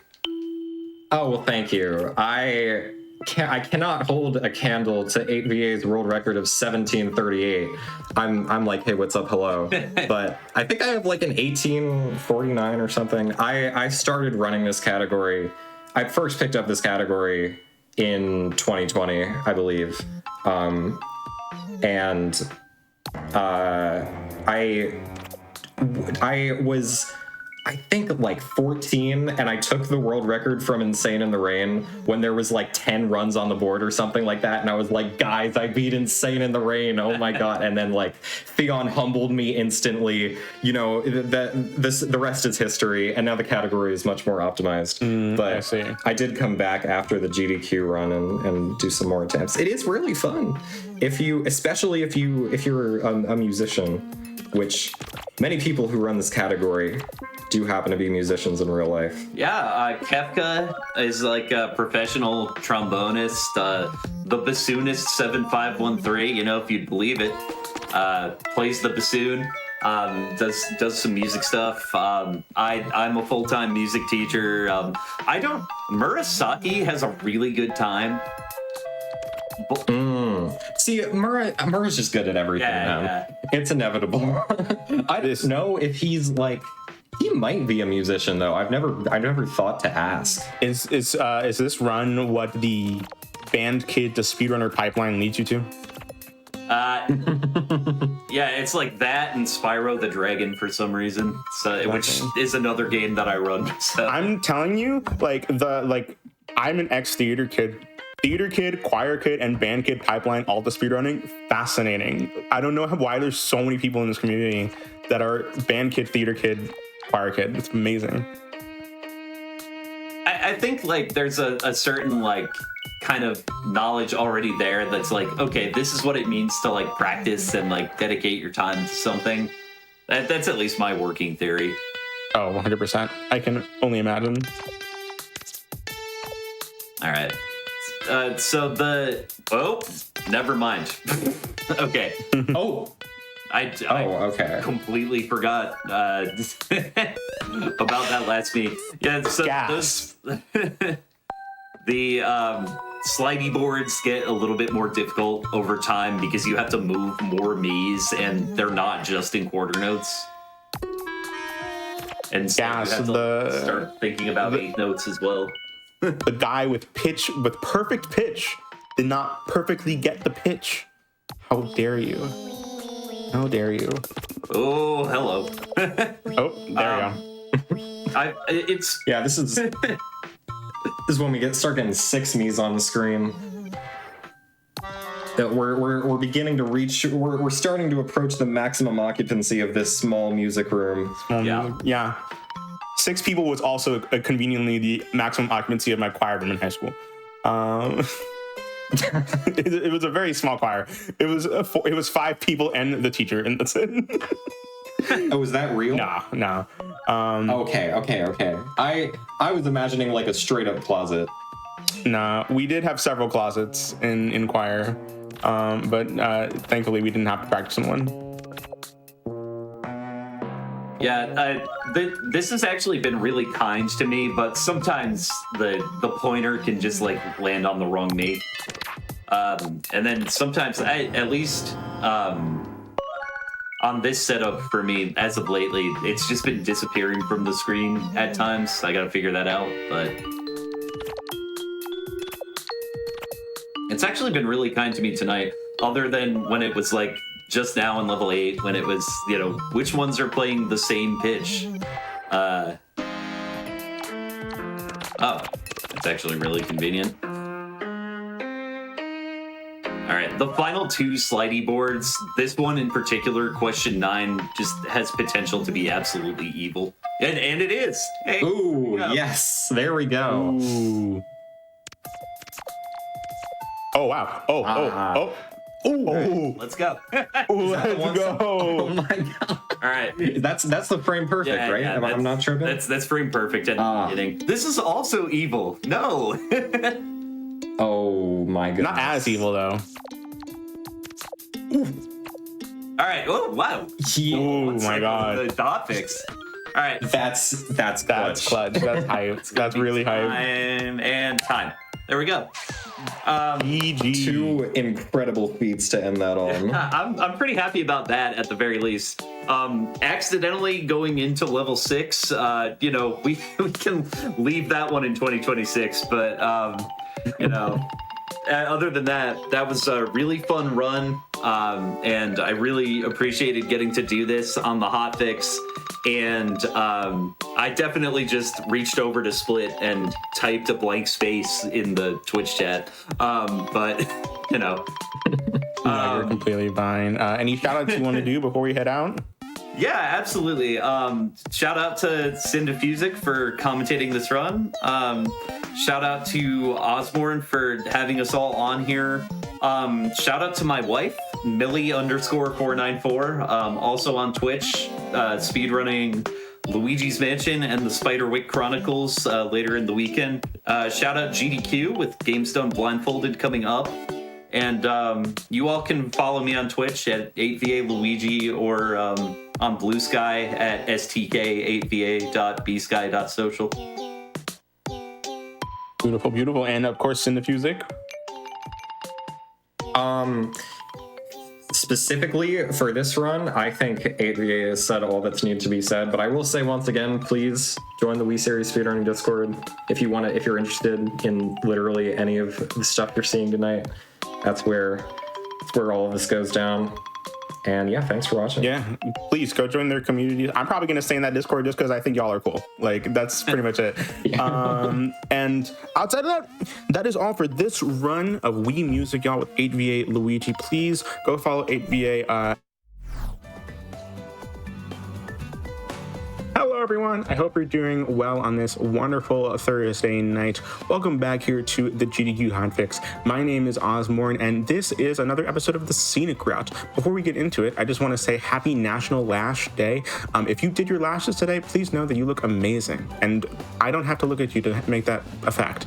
Now, with that being said, we are here with Wii Series Speedruns. We saw Wii Sports at the beginning of the night, and then Wii Play, and then Wii Music. We are here not with Wii Fit, but rather Wii Fit U. And this is an absolutely amazing addition. This has been on Hotfix before a very long time ago. I forget how long ago it was. But with that being said, we're going to go straight into this next run with Dragons 4477, or just Dragons. And so please take it away. Yeah, alrighty. Well, hello, everyone. Yeah, as Ozmourn said, my name is Dragons, and many people have asked over the years, you can seriously speedrun Wii Fit? And the answer to that is yes, and I'm going to prove to you right now that I can't. So, how are we doing? So yeah, we are running a category today called All Advanced Categories Intentional. It's a bit of a word salad that I'm going to explain in a second, but I have a wonderful co-caster with me, Ask Nettie, if you just want to say a couple words real quick. Hello. All the way from Australia, so it's actually like 4 p.m. for him, so that works. It's currently 3:16. Yeah. So I'm running a category again, as I said, called All Advanced Categories Intentional. And so what that means, on Speedrun.com, there are a whole bunch of different categories in this game for the mini games in Wii Fit that you can speedrun. Like some of them, for example, do just have like a set timer, like Free Run here, for example, where it's just 10 minutes of an auto-scroller, and that's not very fun. But no jogging. Yeah. Who cares about jogging? Yeah, so we have special categories on Speedrun.com, and I'm going to be running the just the advanced difficulties of all of them. So last time I was here around 2 years ago, I did all beginner categories. This is pretty much the next level up. So the last word at the end of that category name is intentional, and that's the fun part. So there's a leaderboard split for Wii Fit U between intentional and not intentional. What intentional means is that I have to play the game the way you are supposed to, quote unquote. So what that means, a couple examples, it means I can't, calibrate the balance board. Yes, yeah, so I can't calibrate the balance board. On the balance board, so no playing with hands. Yeah, so except for Core Luge, where you're supposed to sit on the balance board. Yeah, and we'll get there. So I have to have my full weight. You have to actually run in orienteering. That is true. Yeah, we're gonna get there in just a second. So if you see me grab onto this desk, I'm cheating. So and gamepad up and down. But I see. So and I get swole by doing this speedrun once a day. Maybe. Maybe. So we're gonna see. I mean, I say we get right into it. And you can see for yourself. So we're gonna get started here in. All right, let's go. 4, 3, 2, 1, go. Good luck and have fun. Please, orienteering gods. Yeah, so the first game we're getting into here is orienteering. Speed, I need this. Yeah, so first game we're getting into is orienteering. This is the biggest RNG sink of the run, pretty much the only RNG sink of the run. Basically, I have to run around the island and find 8 of these Miis scattered around, and okay, cool. I didn't get the one spawn that I was gonna actually do a soft reset for. Which is there's a waterfall spawn that's a million miles away. I haven't played orienteering in long enough to know if this is good or not. It is okay. So one issue you're gonna see. Alright. It's quite likely that I fall down.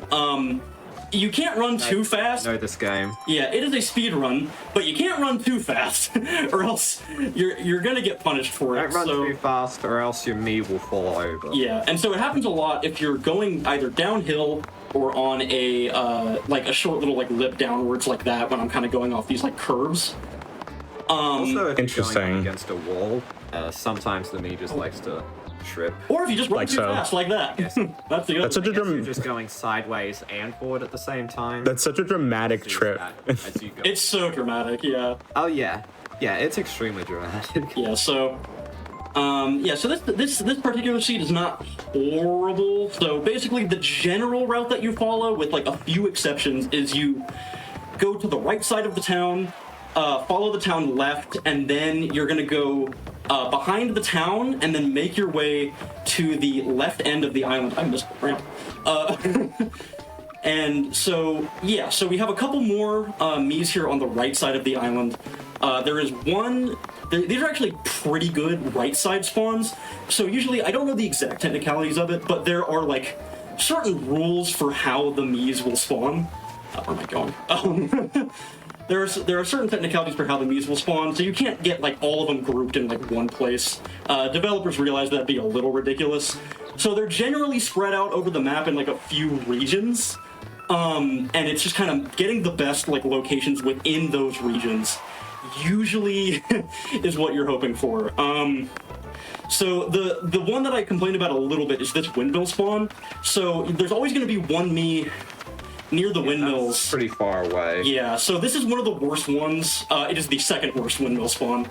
And it's whatever, but usually the big reset point is what I kind of call the middle spawn, which is what I'm going to right now. There are, how many are there? There's like 7 or something, I don't know exactly, but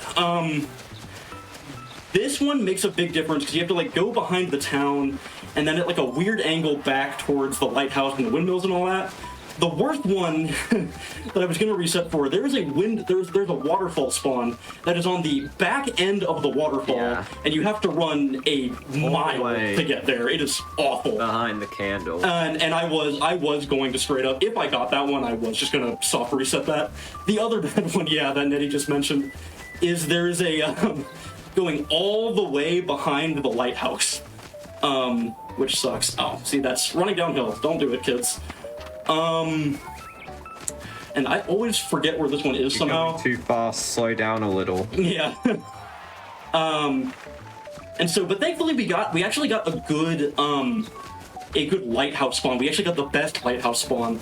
There are, usually what you end up doing, just as a general rule of thumb, is you'll go towards the windmill one first, because usually it's closer, and then to the lighthouse, but there are certain cases where you'll actually do this one first, and because I got this one that is a lot easier to get to, I'm going to do that first, and then do this trek over here to get our buddy Ten Dog over here in the windmill farm. Beautiful, beautiful. And you walk around the whole island like this? So...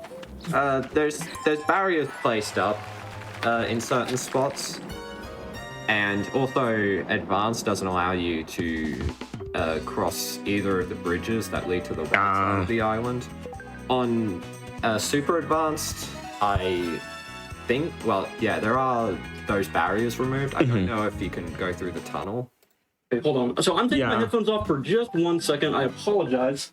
I have a little ritual I have to do. So I'm going to turn these Wii remotes on very carefully, leave them on my table.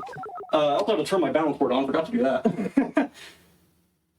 Yeah. And after I do that, too much orienteering. I am going to turn the lights off in my room briefly. Okay. So that I can get the best possible conditions for climbing. So the big issue with climbing is motion. You're already seeing it right now. So climbing has an issue with motion drift. The game doesn't like to work sometimes. Yeah, so and it's if you were here, or if you go back, which I urge you don't, to my original Wii Fit U run on GDQ Hotfix, I failed beginner climbing about 3 times because my hands would not go where I wanted them to go. Just straight up. The punishing one to fail as well. Not the most punishing, but well, this is the redemption. Mistake is just like 2 minutes lost. This is the redemption here. No, it sure is. But yeah, so and so I really don't want to fail. There we go. Get that, please. There we go. Perfect. So the big difficulty spike between advanced and beginner for climbing is these yellow holds that you might notice rotate on and off every time I grab a hold with a new hand. So this gotta plan things out to get past these. Yeah, very careful routing needs to be done. We're also going to take the left side here, which is made exclusively of these red and yellow rocks, but is faster. So yeah. But the trade-off is that the red crimps take your stamina away way faster. You lose stamina much faster. So we're doing. Can I just say this wall seems like impossible to climb in real life. This seems like such an unrealistic wall. Yeah, it is a little goofy. Who cares? Essentially. My goodness. Okay, so bit of an awkward route there I had to take, but we got through it just fine. The end of this can be really scary because the end is mostly the yellow holds. So if you have not routed properly up to that point, it can be very scary. But we got through it just fine. I didn't even know I didn't even know arms could move like that. If I'm being so real. Okay, having weird things there. I'm gonna turn my lights back on. Leaderboard for a little bit. Yeah, so if you were with us for Wii Play, you heard about a little something called Score Skip, and I'm from a life back. Wii Fit has its own version of Score Skip, where if you get a PB, which is best score on your Mii, or a just high score in general, there is an unskippable 2.5 second cutscene on the leaderboard. And so usually you want to avoid those as much as possible. On almost all of the games, I have no scores, so that doesn't happen. On a couple I do, and that's because I didn't want to set it up. So, we are Yeah. on Understandable. Even less time on Wii Fit U than it does in Wii Fit Plus. Ooh. Yeah. That was violent. Yeah. So Do you put a violence warning on Yeah. screen? yeah. So welcome to my least favorite part of the run. Not even close. Absolutely hate it. This is obstacle course. So the thing you're going to notice about obstacle course pretty quickly, if you have any general speedrunning knowledge or Of just course, true. I'm very offended by this stick. Yeah. So you'll notice it's entirely cycle based. And the cycle is global. So how well you do other screens, and I'm just gonna play this safe here. How well you do screens Yeah. can affect what cycle you're gonna be on the next. It's really finicky, it's really awful, and I should make this pretty comfortably. Yeah, okay. So because I got hit by that first wrecking ball on stage 2 because my my balance board like dropped a step because it does that. I'm kind of playing this by ear a little bit, so I do have to wait here. And if you're curious, the main difference, and you might have already noticed, between beginner and advanced obstacle course is ice. Because everyone loves ice physics in their video games. I've never heard someone say they don't like it. On everybody's soul but mine, we love ice. I think ice physics are a perfect concept and should definitely exist and have no flaws. Personally, I am of the camp of ice out. So, with that said, we're done with obstacle course. Thank God. Hey, Beautiful. yeah, so much.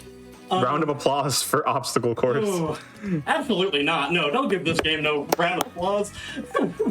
It does not deserve it. Round of applause for not having to do obstacle course anymore. Ultimate obstacle course. Yeah, so now here's something that does deserve a round of applause, which is Ultimate Obstacle Course, which is like Obstacle Course, it was cooler and didn't suck. Basically... Course doesn't suck. The fuck are you talking about? Yeah, so there is a notable thing you'll notice with Ultimate Obstacle Course, which is that you can travel at a 180-degree angle. Or that's your, like, freedom of motion. And so, it makes things a lot cooler. And so, normally, what I would have told you not too long ago is that it is slower in this game to jump.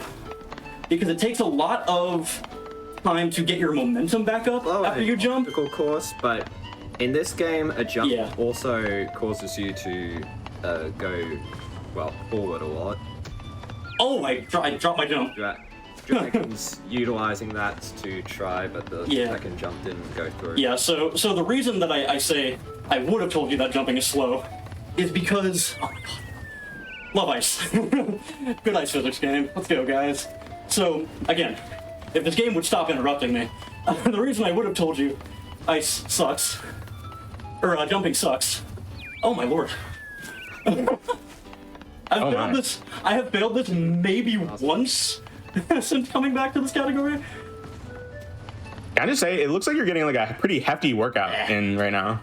A little bit. So eventually I'll finish my sentence once the game stops hating me. We're gonna do that. that's what we're gonna do. Let's go. So, Let's go. so jumping, right? What was I saying? Jumping, some of that. What jumping does is, it makes it so that you have to regain your momentum after you land. However, it is technically faster to jump all the way. Like, just don't, like, never stop jumping. I'm not doing that. Yeah. Because it's scary. If you want to see that done, Nettie has a very goofy looking IL world record on the beginner difficulty of this. Yeah, the thing is as well about that is that because I don't even do never mind. for stage 4 because there's a bunch of giant balls moving around and Like these. like these particular ones right here. So, And with the conveyor belts, we but have to there's also a lot of turning. They put a lot of holes into stage 4, so there's a lot of turning, and you can't turn while jumping. Yeah, but okay, I can talk, guys. So the other big obstacle in Ultimate Obstacle Course are these metal grates, which These great. are very easy if you're not careful to slide off of. That very much can They happen. tilt too much, then you are going to die. And we're gonna slide right past that guy right there. And yeah, so that's Ultimate. And so now we are done with the part of the game. That last section there is pretty hard to Yeah, get past without falling. for sure. And so now we're past the part of Is this enough redemption for stage 3? yeah. So we're past the part of the game now where I'm gonna sound like this, and we're getting into more generally balanced, focused games until kind of we get to the end. And so Table tilt. the one and only table tilt. So this is Only. Oh, I love this game. I love this game so much. I knew I liked you, Oz. Yep. This is my favorite Exactly. game in Wii Fit, bar none. Not For even some close. reason, when I was like 10, I played the hell out of Obstacle Course and Table Tilt Plus on Wii Fit Plus. Oh, okay. So that's not supposed to happen. Fun fact. So the big scary part of table tilt is if a ball falls off the table, you don't like lose time or anything. It's just the whole table spins around and launches your balls to somewhere, the abyss, and then they come back. They fall into the abyss. But it is very hard to deal with, and you- they go back to where they spawned. So it is. Oh, okay. I see. And now there's like blocks in the way because it's advanced. Of course there are. I have so many memories of this game growing up, and it was so much fun. My goodness. It's Really- Oh my! Oh no! Oh no! Oh no! Oh no! Oh no! Oh no! epic Okay, mystery. we're fine. Saved. Yeah, so I thought that I was going the other way, and I wasn't correct. Yeah, that's scary. So this level's dumb, and I hate it. This has a bunch of ridges in the table for no good reason. So it makes it very hard to get the balls moving in a particular direction. And, oh, nope. And I'll take that. That works. It's not. That could be so much worse. And now, let's go. This one. Let's go gambling. Basically orienteering, but good. in table tilt. It's just RNG. Yeah, so I'm gonna Come on. intentionally lose balls here because when ooh, that was wacky. Oh.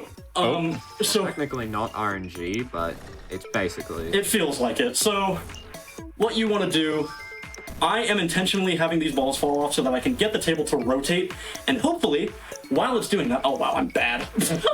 Hopefully, while it's doing that, I can get the balls to go in the holes, and it makes it a lot easier because you have to go like uphill and around the entire table to do it normally, and it's awful.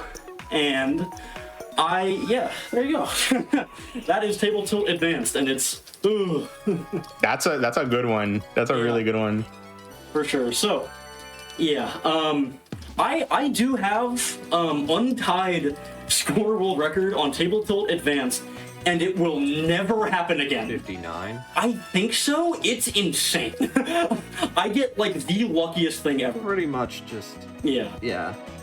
It's just RNG. Yeah. So we're now moving Technically into not, but it pretty much is. This entire episode has just been. This is just RNG. a little bit. You know. So we are now getting into The only ski slalom. RNG, from what I remember, is orienteering. Yeah. And I guess also perfect 10. So can you, Nettie, while I'm in ski slalom, can you explain the rule so I don't like explode? Oh yeah, ski slalom. So this isn't just there's a time limit going that you can see in the bottom right, but also every gate that Oh. 7 seconds. Oh, they've got Add motion. Add 7 seconds. You got for mods. Mods. You got motion here. How did that My not give goodness. that to me? That is absurd. Okay. So yeah. Every gate that gets missed adds 7 seconds, just like how the game adds 7 seconds onto your time. Yeah, so, and we have that in an RTA run. It sounds goofy, but it's because this category is based off of the categories on speedrun.com. That category is timed TA, and so we do it as well here. And that, I think that's fair. A lot of people think it's goofy, Plus, but it turns this game from just speed down the hill until you reach the end to actually having to play it the way it's supposed to. yeah. So, math time. Who likes math? Anyone here like math? I love math. Me. Bunch of math. I think last time I said that, everyone said no.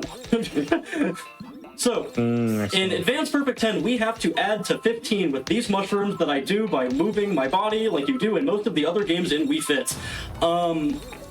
It's This hard. game can choose to not work. That is also true.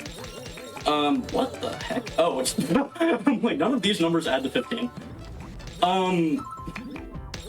Yeah, and so now Negative numbers, yeah, you gotta do some subtraction. Negative numbers. negative integers in my Wii Fit U game. This is what we all want. Oh god, stop giving me like a million. Stop making me have to hit all of them. What am I doing? Okay, that's my fault. Okay. And We have to hit all of them. yeah. Doesn't have to. Yeah, doesn't have to hit all of them. Anyways. But yeah, so that is Perfect 10. I see. It's called Perfect 10 because the beginner difficulty has you add 10. Because the beginner difficulty. But then they they abandoned that trope pretty quickly. So now Yeah. we are getting into a goofball game. The gamepad's coming back, baby. We have a Wii Fit U original. Dessert course. Gamepad, let's go. This is Dessert Course. So I am a wonderful server, Shirley. It's me. It's me. Oh, it is in the you. front. I think I serve you later too. I think. Oh yeah. But yeah, so I am a wonderful little server here, and I have to deliver these desserts of sorts to the wonderful patrons of Wii Fit U Diner. I don't know. I don't think it has a name, unless it does. Advanced. Well, you're given the same 20 things. Well, first off, 20. Second off, Advanced adds these moving. Yes. Yeah. Yeah. So the servers do the other servers do move. And if I hit enemy, not just the moving ones, but any of the patrons as well, I get like stun locked for a second and they get really mad at me because I ran into them. And the desserts on the tray also get knocked us a direction. Yes. I see. Yeah, and you can still control the gamepad in that state, but it makes your life very, very difficult. This one sucks, by the way, because these things like barely balance. My right one is in a good spot, though. Yes. Isn't the hardest, it's just that they're on the very edge. Yeah. The concept of a fitness game where you have to deliver things you cannot eat if you were trying to get fit to people. Good point. I never thought about that. It's the first thing I noticed about this game. Oh, don't fall off, please. This Okay. entire thing of using a tray with no walls already is a bad idea. Yeah, and no plates either. Like, this thing is just like here. Yeah. Like, You eat it, yeah. It's just like you just take your fingers, eat it just as is.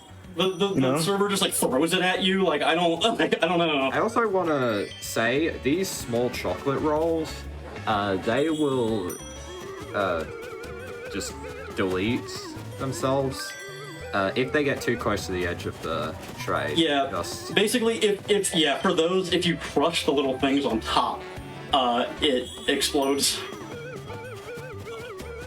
Probably gonna do that here. It's like lock in. Ah! Okay, well I can lose that one. Ooh, I didn't lose that one though. Probably should have, but I didn't. And we will deliver this last. No, we won't. Just kidding. I'll hold your 20s, everyone. Chef. There we go. 20. Chef, I messed up. But yeah, so that is Dessert Course. Very silly, goofy game. This is the game of all time. Yeah. Oh god. Okay. I had to run a little more. I'm tired again. All right. Gotta make sure you're staying hydrated, folks. Make sure you're staying hydrated when you're We're out here exercising, getting fit. This is a good time. Wii I get Fit to U. take a little seat. And the game will recognize that I'm doing that also, for sure. Okay, there we go. I see. There we go. Yep, this is the most relaxing and not intense game out of the 13. Oh, I forgot to. This seems so relaxing. What are you talking about? Oops. Yeah. Okay, so. I understand that you're laying down, but it looks like you just turned into a ball. Yeah. That's the orb. The Zenon orb. It's the orb. But yeah, so the thing with Corlu is you typically want to be going straight as much as you possibly can, because that is the only way you retain your top speed of 90 miles per hour or whatever the heck it is in PAL.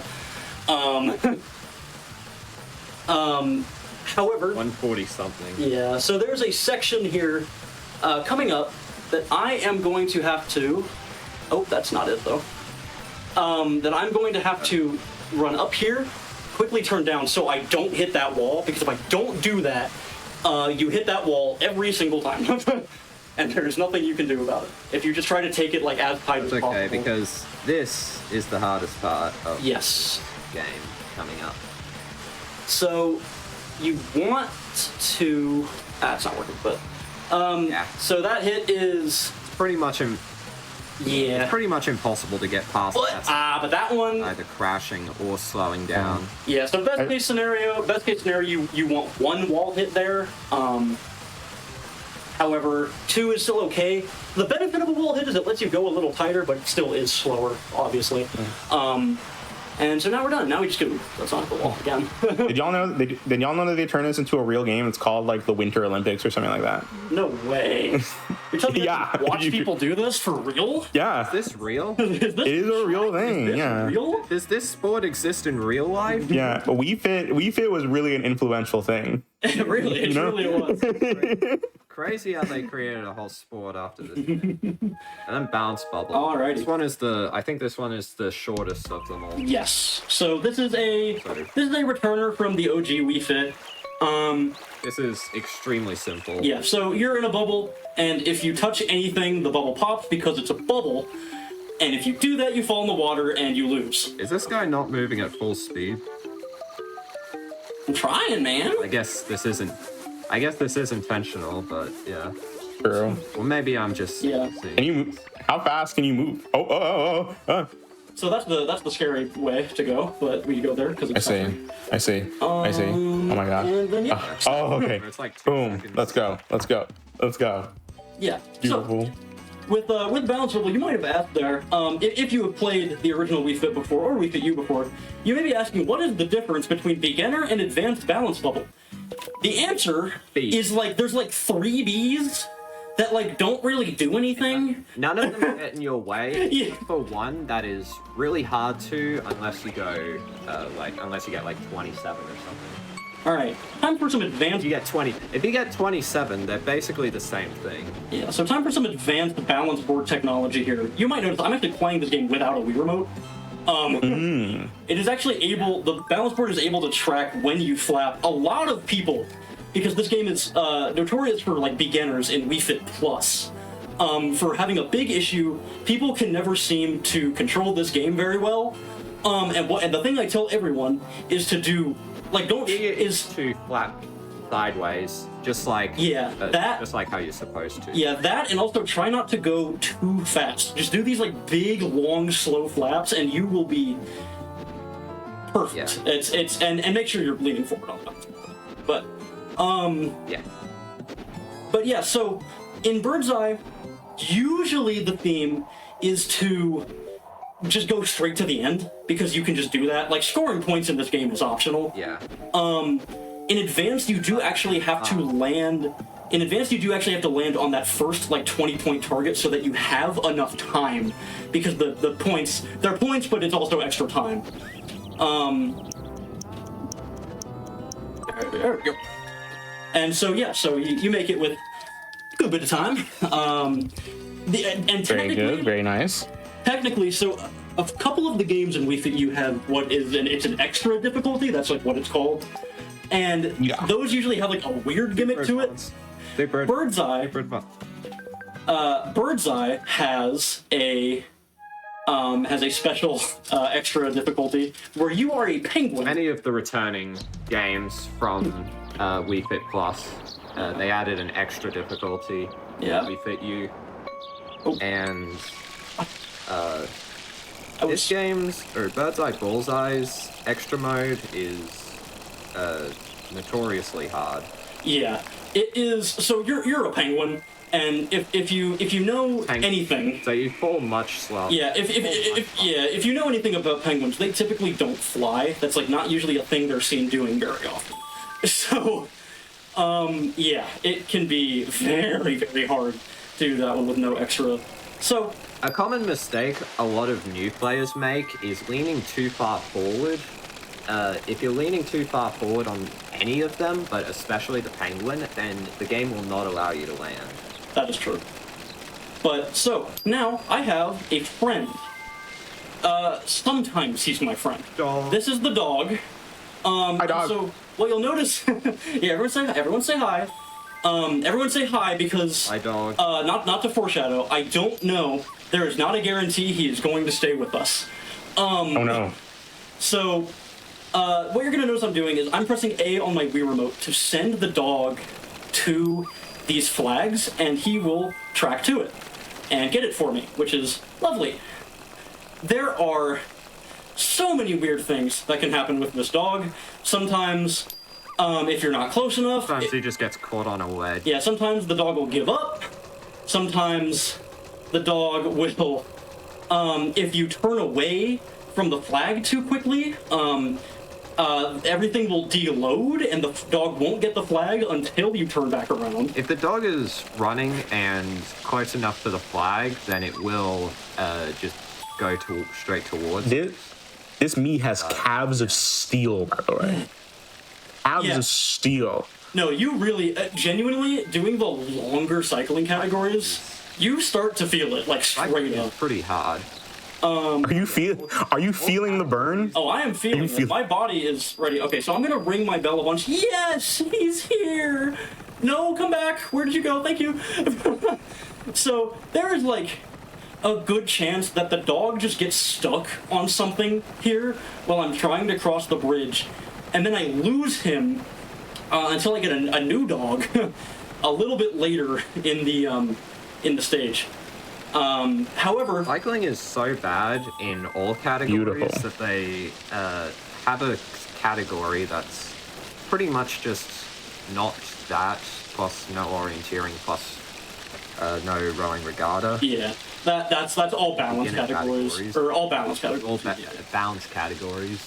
But yeah, it's pretty much just all categories, but you're not doing 40 minutes of this. Yeah. And that's not an exaggeration. It is not. How long? Because so this is the advanced difficulty. Game has so this is the advanced difficulty. 5 levels. Yeah. The final one is just 30 minutes of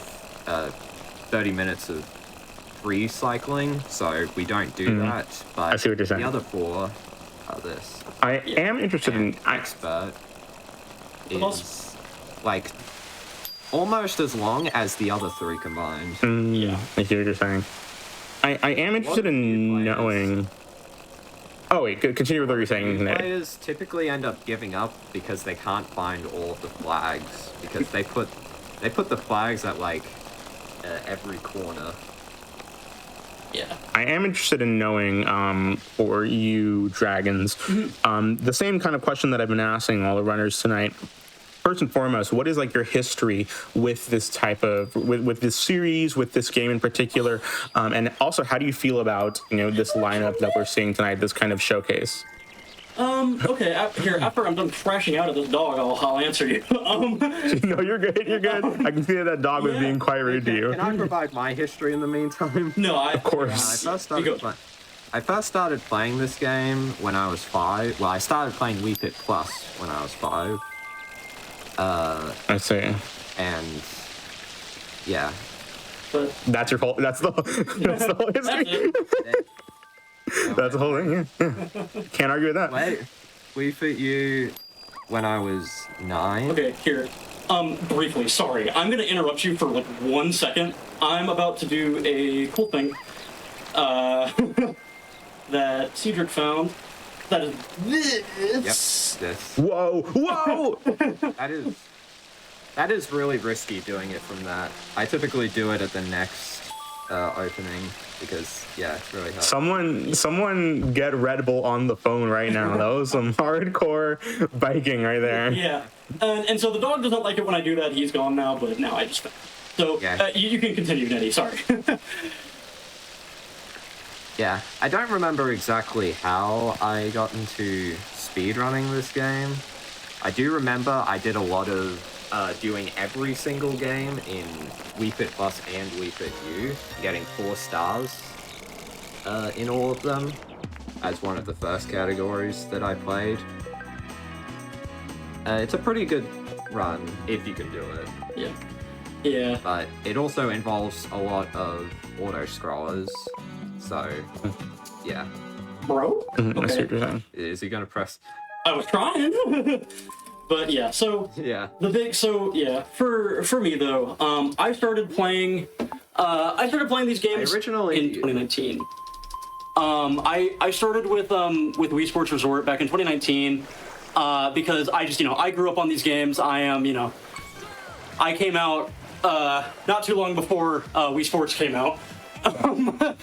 in terms of that, but You and me both. I grew up with these games, and they are just so wonderful. And I started speedrunning not with this series, but with Super Mario Odyssey in 2018. Oh, really? And when I discovered that there was a community for these games, I'm like, oh, this is the coolest thing ever. Yeah, same. And as one of the few, I did not own the whole Wii series when I started playing. One of the games I had was Wii Fit Plus, which I always thought was a cool game. And I got pretty good at Wii Fit Plus pretty quick. That game is half a meme. It's like a little silly. That game has got so many auto-scrollers, but... Yeah. For context, when I reached out to Dragons initially, I was just like, "Can you do Wii Fit?" And Dragons was just like, "Wii Fit is a meme. There's a billion auto scrollers. Can we do Wii Fit U instead?" Yeah. And I was just like, "Yeah, that's fine." But yeah, For sure. and Wii Fit Plus, the games are so similar that we can basically have pretty much what I described earlier, except you're not getting 4 stars. You're just completing all of them. And then for this game, we have actually doing all of the speedrun of all categories. But to continue though, over time, I got more involved with the community. I started playing this game more, and this Wii Fit U is kind of, in terms of the Wii series, where I've retired to, so to speak. And with that said, sorry to cut that off kind of abruptly, time is coming up when I cross the finish line. Yep, time. Which is time. Beautiful. GG. Beautiful. So yeah, this is like your main game when it comes to the series, you'd say? If you asked me a few years ago, I'd say no, but now it probably is. So yeah, I used to play Resort a lot more. That was my main game for a long time. I'm still involved. I'm still one of the moderators for that game, but I don't play as actively anymore. But now I still do some Fit U from time to time, and outside of that, I'm more just a community leader and just kind of a guy that exists, and I think that's pretty cool. So. Yeah. But yeah. I first started speedrunning Wii series to get all of the to complete all of the runs that had not yet been completed, particularly on multiple Wii series games, because I like multiple games speedruns. And yeah, it's been great. It really has been for even just the showcase. It's been great. I started speedrunning in 2023 as well. Oh, nice. That's very nice. And it's very nice to have all y'all here and see y'all show off your games and how passionate you are about it. Before we head out, any shout outs you want to make before the next run? Yeah, for sure. So first shout out I want to give first and foremost, because I forgot to do it during climbing because I was yapping. I would first like to shout out my wonderful girlfriend, A, just for being awesome, but B, this is her hair tie, keeping my Wii Motion Plus nugget attached to the Wii remote so I have as few problems as possible, so shout out that. And then other than that, again, as a bunch of the other runners have said, join the Wii Series Discord, please, if you're interested at all in any of these games. They are so much fun. They're so accessible. That's what I think is really cool about the series, is there is so much depth to the speedrunning aspect of it, but it's also so easy to just pick up and do for fun. It's like they're kind of the perfect games for those, in my opinion. Outside of that, I'd like to shout out just some of my best friends in the whole world, the Leafy Greens. I know some of them are watching. Some of them have been on the show a little earlier today, but those guys are absolutely wonderful people, and I'm so glad that I get to call them my friends. And GDQ has helped me actually meet up with them in person, so that's absolutely wonderful. And outside of that, I think that's all I got for right now.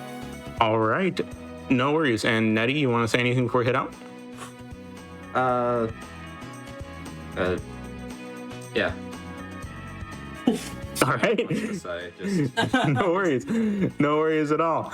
But yeah, thank you join both Wii Series again. Speedrunning Discord. Yeah. Yes, There you go. that is the thing that we should all do. Please, yeah, say the line. That's the thing we all should do because it's absolutely amazing community, very passionate and loving community that I've already seen in just a few weeks that I've been in that Discord for this show. With that being hello everyone, I hope you're doing well. My name is Ozmourn. Welcome back to the GDQ Hotfix. And of course, before we get into it, I just want to say happy National Arabian Horse Day. That is a real holiday, and it is today. If you for some reason own a national or Arabian horse, I should say, please go take care of it and make sure that it is well fed and loved for the day. Now, with that being said, we are here again with the Scenic Route. This episode has been absolutely amazing. For those of you that are just tuning into the show for the first time, this is a show that is all about glitchless NMG runs or runs that just naturally have little to no glitches in them, which is relevant for a lot of the runs that we've seen today. And so we are here with Wii Series Speedruns again. 20 years ago, the Wii came out, and with that came Wii Sports in every single copy of a Wii. And so with that, birthed a wonderful series of games that we've seen here tonight: Wii Sports, Wii Play, Wii Music, Wii Fit U, and now we're going to round out the night with Wii Sports Resort, an absolutely amazing run and a beloved game, I know, by many of you here. So please take it, give it away for Zenon here. We're heading into the after hours here at GDQ Hotfix, but I'm very happy that y'all are still here with us. So please, Zenon, take it away with some Wii Sports Resort 20 stamps. Thank you, Ozmourn. So welcome to, you probably saw it in Dragon's previous Wii Fit U run, but welcome to Woohoo Island. I'll be your tour guide today, Zenon, and I've been running Wii Sports Resort for about 6 years or so. I've been a moderator for about 5, and this has just become one of my favorite games over the years, one of my favorite Wii games, one of my favorite speedrunning games. Met a lot of friends, and one of those is my commentator here, Mine Zenum. Go ahead and introduce yourself. All right. Hello, everyone. I'm Mine Zenum. I joined Wii Series around the same time as Zenon, 2019, so I've been running the game for 7 years. Besides running the game, I also do some behind-the-scenes stuff, like creating resources for all the categories, and I've helped run some tournaments and events. And this is our biggest event so far, so I'm very excited to be here sharing this game with you all. Yeah, all right. So let's get into it. So, the category we're going to be running today is called 20 stamps. It used to be referred to some stamps, but it's been kind of renamed to 20 stamps. Essentially, this is a pretty well-known thing about Resort, but every sport has 5 stamps, which are various objectives. Some of them are extremely easy, like, shooting 5 balls in a row in 3-point, and some of them are getting a -18 score in golf, which might take months worth of practice. So, obviously we're not doing an all stamps run here today. That would take 6 hours. So we're going to be going in and doing 1 stamp from each sport, and it'll give us a nice tour of Woohoo Island and the game as a whole. So, Beautiful. We can go in any order for 20 stamps. Usually we start with Frisbee Golf, but we're just going to be going in order. So we're starting with Swordplay Duel. All right. Beautiful. Whew. I'm so excited for this. Yeah, sorry. As per the tradition of using everyone's Mii's, since I'm the last runner, we're using Clyde's Mii now. So yeah, he had a great GDQ sports run earlier. So I hope you guys saw that. So time starts once I press OK on this prompt. So 3, 2, 1, go. Good luck and have fun. Thank you, thank you. All right. I believe, yeah, the stamp we're going to be getting in this sport is called Straight to the Point. It's where you get a lunge to knock off the opponent, and it's harder than it looks. Oh, we got lucky. There we go. Perfect. That is actually very good. Generally, no matter how the opponent is blocking, if you're going for a lunge, you cannot hit them. Normally, if like they're blocking vertically, you can hit them horizontally and vice versa. But you have to get them when they're not blocking for the lunge. Fair. And that's completely up to RNG. So the fact we got it right away, very good omen for the rest of the run. Yeah, that was very good luck. Sometimes you have to wait like 10 to 20 seconds just to get an opening. Yep, and there's our stamp. And you do have to like finish the game in order for the stamp to actually happen, right? Yep, no fast exits, thankfully. There's been a lot of controversy around fast exits in other categories. Understandable. All right. The second one we're doing is called Speed Slice. It's pretty much the neglected swordplay category. And we're going to be just pretty much trying to get a perfect game here. We have a backup if we don't. But yeah. Is the backup cutting an item before it hits the ground? Yep, it's Psychic Slice. I knew it. Yeah, I knew it. I love that. Very nice. Yeah, for Psychic Slice, you can do a strategy called pause buffering. You can see the shadow of the object before it falls down. So if you pause right at that moment, you can see where you have to slice before the object hits the ground, which makes Psychic Slice from one of the hardest stamps to pretty much trivial. I might have just done it right there. Yeah, we pause buffer these last ones because it's much better to lose like half a second than lose like 4 for the dumbest reason ever. No, that's completely fair. Because yeah, the CPUs in this game rubber band, so they get progressively harder the longer the match goes on. I see what you're saying. I guess I've never noticed that before, but it does make sense. Yeah, it's I don't think I knew it for a while either. All right, we got a bit of a fan favorite here, Swordplay Showdown. Showdown, my goat. Showdown, my goat. Yeah, we kind of just knock everyone over, and the step we're getting here is just not taking damage, which is pretty trivial, especially on the first stage. Some would even argue Showdown is the most complicated of any Wii Sports Resort sport, but that's up to debate, obviously. How much RNG with the CPUs here are there in Showdown? That can actually there's actually a lot of RNG depending on the stage. Some stages have these things called cycles. You see how the Mii's spawn in different clumps, and sometimes you have to walk over them. Depending on how fast you're going and when the Mii's spawn, sometimes you'll get like stopped and be completely unable to move forward because the Mii's are not close enough to you. And other times you'll just be able to walk right to them. And that can cost you like 15 seconds in some stages. That's a pretty big RNG point, but the better you get, the less it matters because your speed can compensate for the bad luck. Yeah, stage 7 is pretty infamous for that. That's fair. Is there a backup stamp in case you accidentally take damage, or do you just do it again? Just don't miss. Just don't get hit. Just don't get hit. It's that easy. You gotta follow Isaiah's advice, you know? The backup is that there is no backup. You just get good and don't get hit. Yeah. All right, wakeboarding, you can get like 5 different stamps, probably more like 4. It's one of the most boring because you just have to wait 2 minutes, essentially. Yeah. No, that's completely fine. Well, while we're here, I do just want to let people know about the Trans Day of Visibility game submissions. GDQ Hotfix will be showcasing transgender speedrunners in our second annual International Transgender Day of Visibility celebration on March 21st and 22nd. Run submissions are open from now until March 1st. Use exclamation point TDOV in chat to learn more. This has been a wonderful yearly event that goes on every single year showcasing trans people in the speedrunning community. So if you're interested in that, please submit to that event, because any more representation that we can have, the better.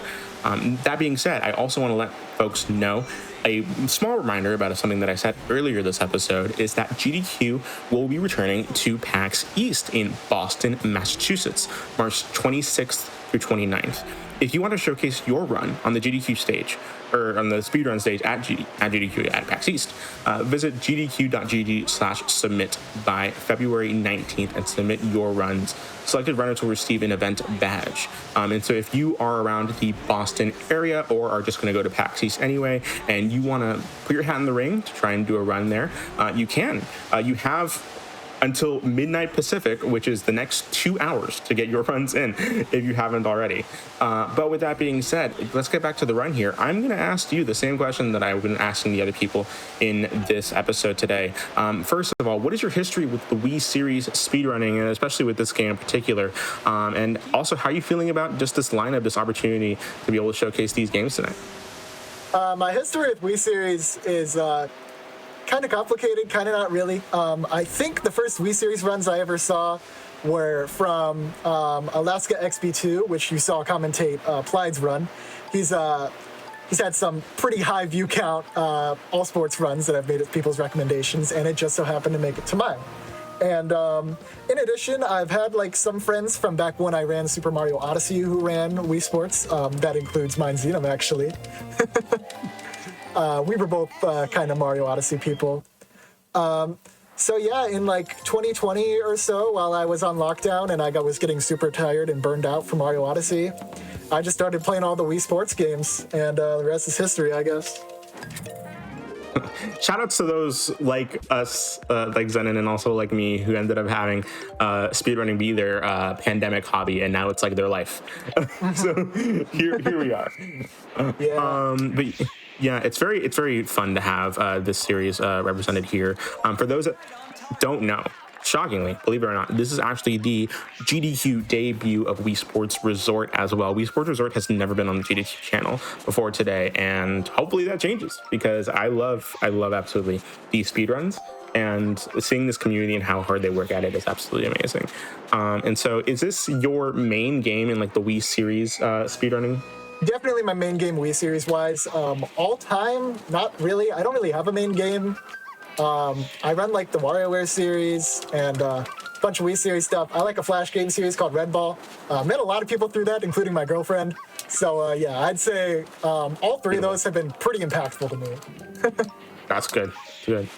Very nice. Also, I do love the strats that you're implementing right now. Yeah, where we just throw it straight to the ground. Yeah, we're making the dog pretty pissed off. So yeah, I forgot to explain it earlier, but yeah, the stamp there was just getting that jumping catch on the first on the first throw there. Usually I have to get it on the second one. All right, how do you manipulate the dog to jump? Is it just like throw high. Fair. That's all fair. right. Archery, I'm currently putting the Wii remote in between my legs right now, so that way it is stable. Yeah, that is a strategy that archery players use, and it is very effective. The stamp I'm getting here is getting 3 bullseyes in a row. And we did it. Pretty nice. Very nice. in a practice run we did the other night, I missed getting a bullseye like 7 times in a row, and it was so embarrassing. Yeah, and here's our little all sports strat, just shoot right at the ground. Did you guys know if you shot at the 10 mark there, it actually gives you 10 points? Only Alaska XB2 has ever done it.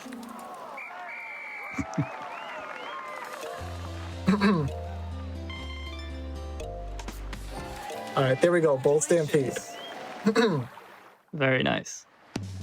All right, moving on to the 2 basketball sports. So the first one is 3-point. This is another fan favorite with the perfect score. And we're just going to be getting 5 throws in, 5 balls in a row. So just all in one rack, and then that'll pretty much be it. Fair. Oh. What on earth is that form? This is known as Garrett strat. For some reason, just making the ball go to the right of your head and then throwing it makes getting a three-pointer extremely consistent.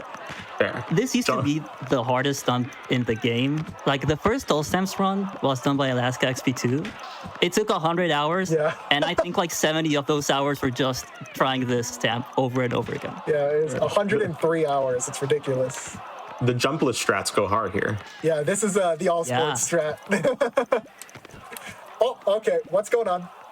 Yeah, sometimes the balls like to stick to you. Fair. Very nice. A round of applause for that. Enjoy it. Very nice. Congratulations! All right, now we've got a pickup game, another pretty popular one. I'm sure if you've watched Profession, you know love about pickup this game. one. Yeah, so the stamp we're getting in this is just hitting a three-pointer, which you'll see near the end. The mechanics in this are very interesting. I'll let mine try to explain that. Yeah, we have a clock that we have to run down. It starts at 3 minutes and it goes down. But for the first 2 minutes of the sport, it rounds down. So Zenon ended his possession at 2:59, and now the clock is just at 2:50. After this, it's gonna go to 2:40 and so on. So your objective is to make the possession end as quickly as possible. But as you saw there, sometimes the CPUs have other ideas. If they go away from you and start shooting, there's really not much you can do. But if they cooperate just like that, you can steal the ball from their hands and get a very, very quick possession. I see what you're saying. These are very nice strats.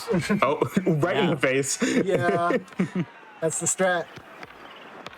Yeah, the same strategies we saw in three-point contest, doing the jumpless shot to get the ball out of your hands as quickly as possible. It's also here, obviously. And to do the three-pointer, you can also do the same Garrett strat we saw for getting the five three-pointers in a row. Where's the referee? Certainly this can't be legal. I would also He's just like behind the to. camera. Sorry, I would also just like to point out I just got 3 messages telling me that I forgot frisbee golf. So thank you to all 3 people who messaged me that. So mine, after this, please remind me to do frisbee golf. Yeah, of course. In frisbee golf, we're also gonna see a lesser-known part of the game, which are the Easter eggs.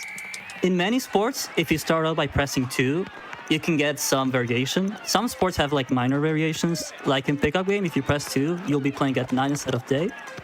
But in frisbee golf, we actually play in something called expert mode, which completely removes the UI from the game. So you don't know where you're at in the course, you don't know what the wind is. It makes it way harder, but it also removes all the tutorials. So it is a pretty high risk, but decent reward strat where you save, I think, like 5 seconds or so. So it's pretty cool.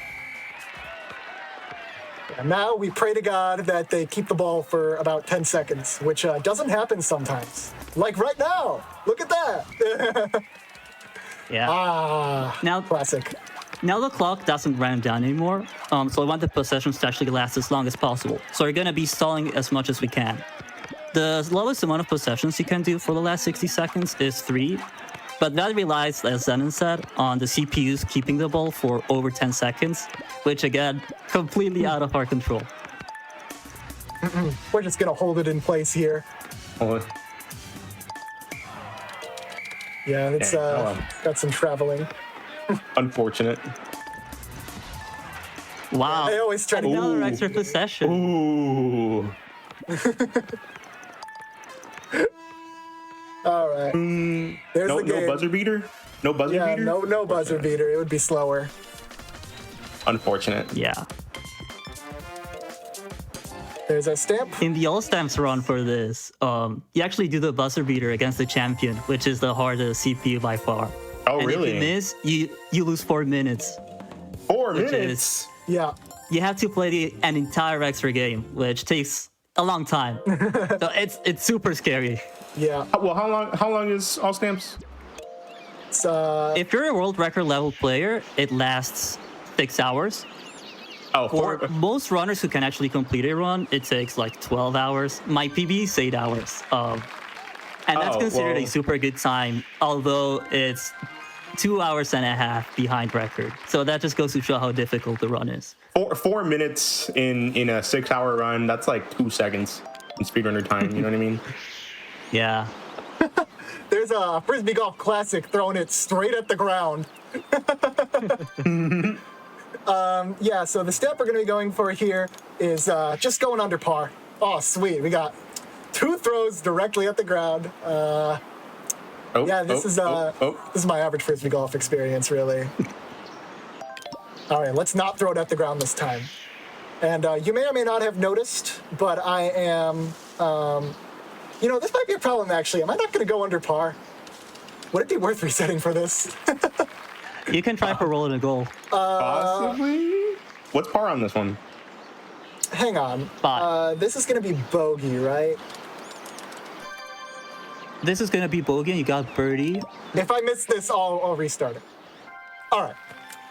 Nice. Okay, that was a little silly. But, Understandable. Okay, so yeah, we need birdie here, desperately. All right, no throw at the ground, thankfully. Nice. Chatter here says if you laugh, you go to Wedge Island.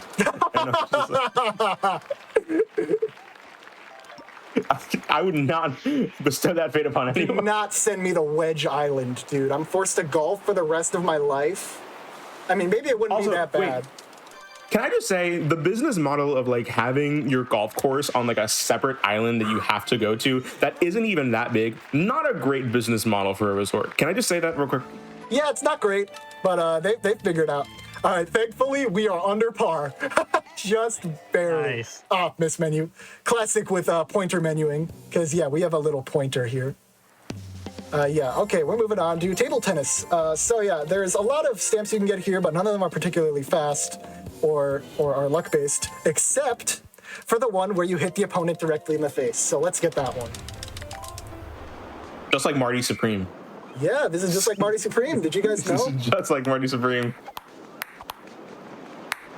Hit him in the face. Hey, Nice. nice try. And that's exactly what happens in the movie. And Cole is so bad at ping pong that we can do very specific serves that just immediately end the turn. What you saw there is called double table bounce, where you give the ball basically the maximum amount of backspin possible. And it has so much backspin that it can bounce twice on the table. For every other CPU, they would hit it back instantly because the ball is traveling extremely slow and it's right on their faces. But as Zenon said, Cole is so incompetent, we have strategies specific to him. He is, I'm about as bad as table tennis as Cole is, really. Sad life to live. In your face. All right, now we have Return Challenge, which features, for any of the CPU nerds in chat, because there's a lot of those apparently. Greg is my favorite CPU me. And he serves a bunch of ping pong balls to us. And we just need to get 50 points, and then that'll be all. Yeah. A big debate within Wii series, or I guess Resort, is Return Challenge mostly luck or mostly skill? After 10 points, cans begin to spawn. And sometimes if you get lucky, a can will just so happen to spawn to the same side you threw the ball. And you get an instant shot. So that's where the luck comes in. But then you actually have to be precise and hit the cans, even if they spawn on the correct side. And people still don't know what determines your final time more. Hitting the can as soon as it spawns, or just getting the can to spawn in the right location. All right, 50 points. Oh, that was very good. Yeah, table tennis is pretty infamous just in general for being very difficult to work with because for categories such as beating the champion and some of the other categories for Return Challenge, you have no room for error. You make one mistake and the run is instantly over. Really sucks. All right. Time for the best sport in the game, golf. We're going back to Classic C. Let's go. I wish let's we could go. play this. I wish we could play this for longer than 2 minutes, but unfortunately, we only are doing 3 holes. I see. We're going to be trying to avoid getting a replay here, because yeah, just like Cindy said earlier during Wii Music, the Wii series likes to punish you for being too good at the game, and this is barely going to avoid it. That was close. Yeah, the general rule for replays is if it's like a par 3 and your first shot is less than 4 feet away, then it will probably replay. So you try to keep more than 4 feet away. I see. pretty good wind here. That should make it. Hopefully not in front of it. Here we try to go through the tree. There we The go. ball sometimes doesn't okay. cooperate. We have a backup for this, and it's Oh, we do. very awesome. Go straight to the driver and smack it. Oh, I think I hit the tree there. That sucks. All right, at least we're in the bunker. Yeah. And Generally, to go fast in golf, you want the ball to stop as quickly as possible. And you saw there, Zenon used backspin. And if you have the right amount of backspin and the ball bounces on the correct slopes, you can get the ball to stop in a dime just like that. And that's a lot of where the depth and skill of golf comes into play. if you guys are interested in golf speedruns, I would really recommend doing 18-hole now, because very, very soon, I think it is early March, there is going to be an 18-hole tournament, and I would recommend joining the Wii Series Speedrunning Discord for that. Oh, not the water hazard. Yeah, I was trying to avoid it, but actually there is a strat where hitting the water hazard is actually faster than just playing normally. Really? Because the ball instantly stops and respawns. I see. Oh, come on, man. That sucks. Is this not par, actually? Is this 0? Ah. Hey, guess what? Guess what that means? 2 more minutes of golf! Woo! Let's go! More golf! More golf! Let's go, bro! Woo! Who loves golf? See, it was all worth it in the end, you know? There's just so much to say. We want to see more of it. Speaking of golf, since we're on it, I am curious as to what like the culture within Wii Sports speedrunning is surrounding golf. Like, why has it been like so much more popular than any of the other sports in both games? I mean, it's probably because it's the most in-depth of like any Wii Sports game sport, you know? There's like different strategies you can use on each hole. There's different ways to approach. There's the whole concept of backspin in Resort. There's just so much you can do. And a helpful community member a helpful community member named Vince is he has developed a way so that way you can know the wind of your entire 18-hole game just from the first 2 wins. It is extremely interesting. I would highly recommend looking into the mechanics of Windcracker. I believe Vince has a great video showing the mechanics of that.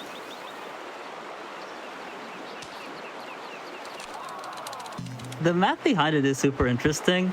Basically, how golf works, it chooses between the 8 wind directions and the 11 different wind speeds, which is like 0, 2, 4, and so on up to 20.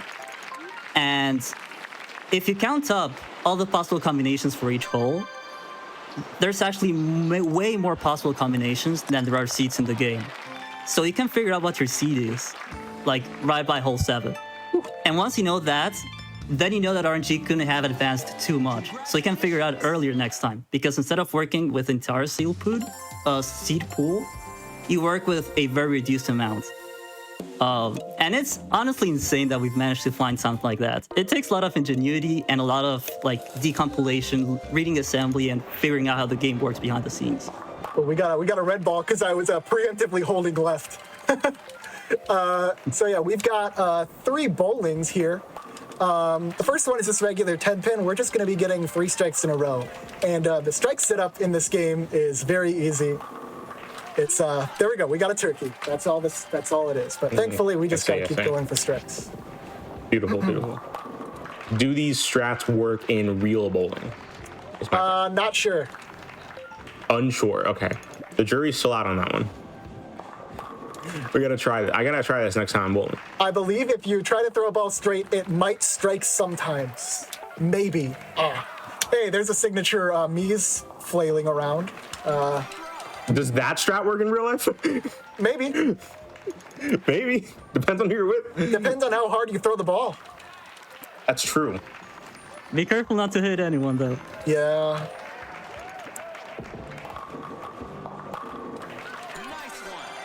All right, what frame are we on? Number 9. Dude, I keep adding spin for some reason. that was below average bowling, but I mean, we've been having some pretty below average bowlings this marathon. So gotta keep. We got the traditions stamp. going. Yeah, we got the stamp, so that's all that matters. Beautiful, beautiful, beautiful. Gobble gobble. Gobble, gobble. All right, now we got a 100 pin. This is also, I'd like to say this is a pretty well-known one. Yeah, so basically there is 100 pins now, and the strikes are very luck dependent, but luckily we only have to get one of them. So let's see if we can get that on the first frame.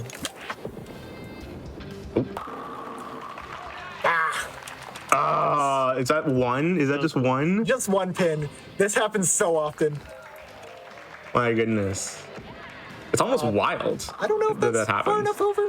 There it is. Again? It's the same pin. It's the same pin? Someone fact check if that's the same pin. I don't actually know. My goodness.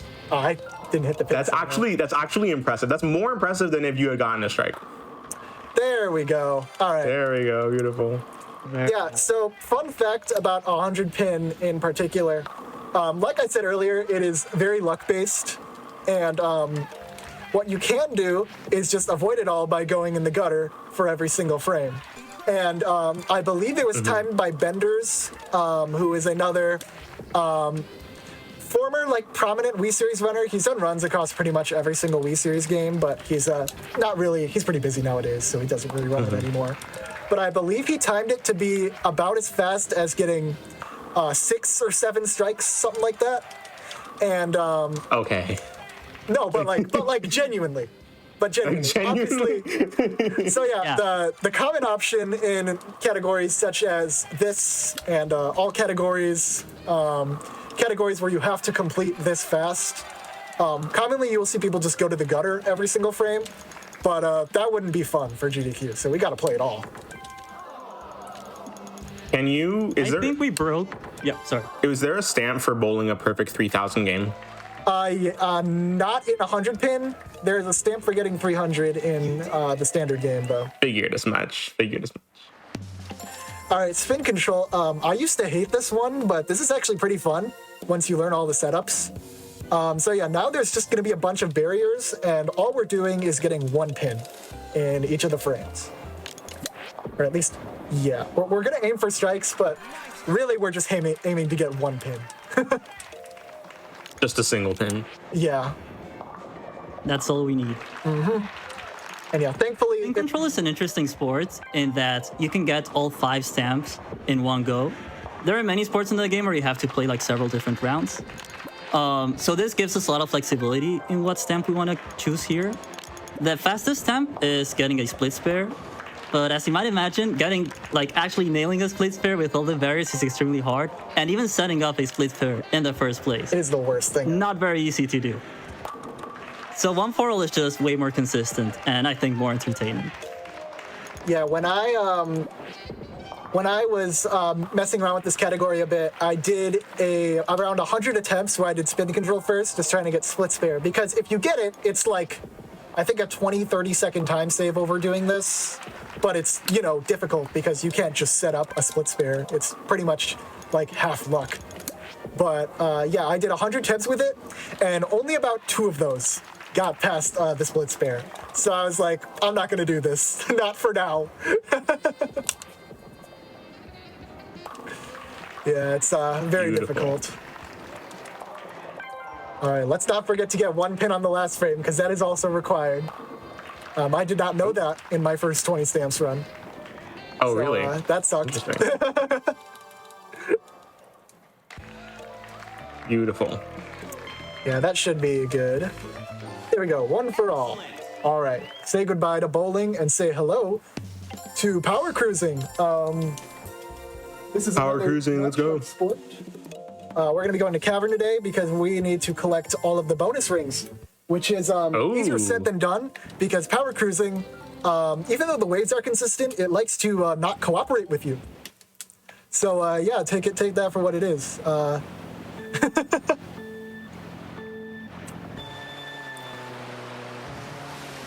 A funny side effect of the stamp is that we need to get the 2-point rings, but it doesn't say anything of the big rings. So most of the time, we just skip the big rings as much as possible and just get the ×2 ones. Yeah. You know, I never thought about that. I did not think that that's the thing you actually had to do.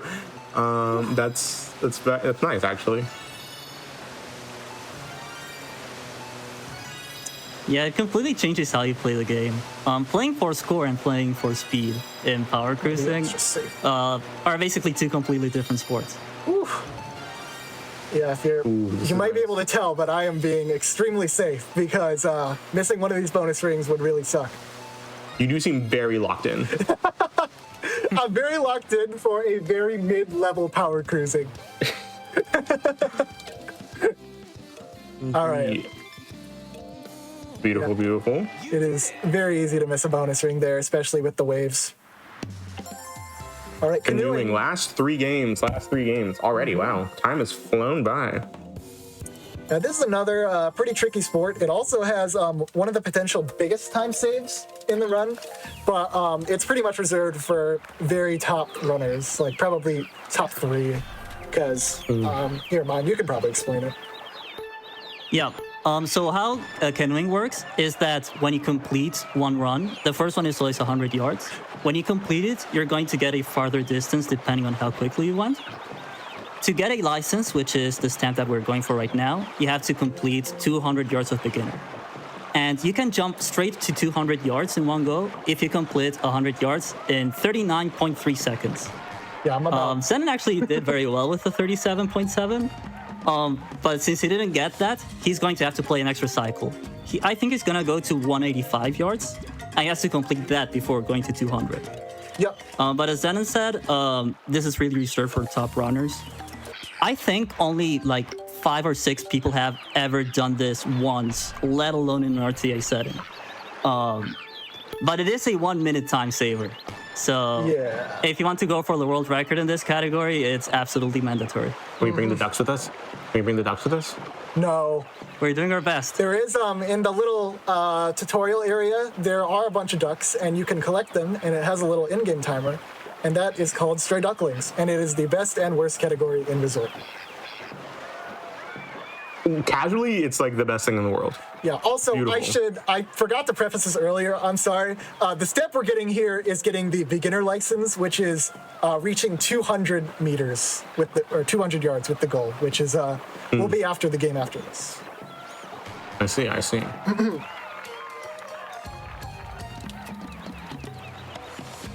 Zenon was talking about Stray Ducklings before, and it's pretty interesting as a speed run because, as he said, it's an in-game time run, and timing starts when you get your first duckling.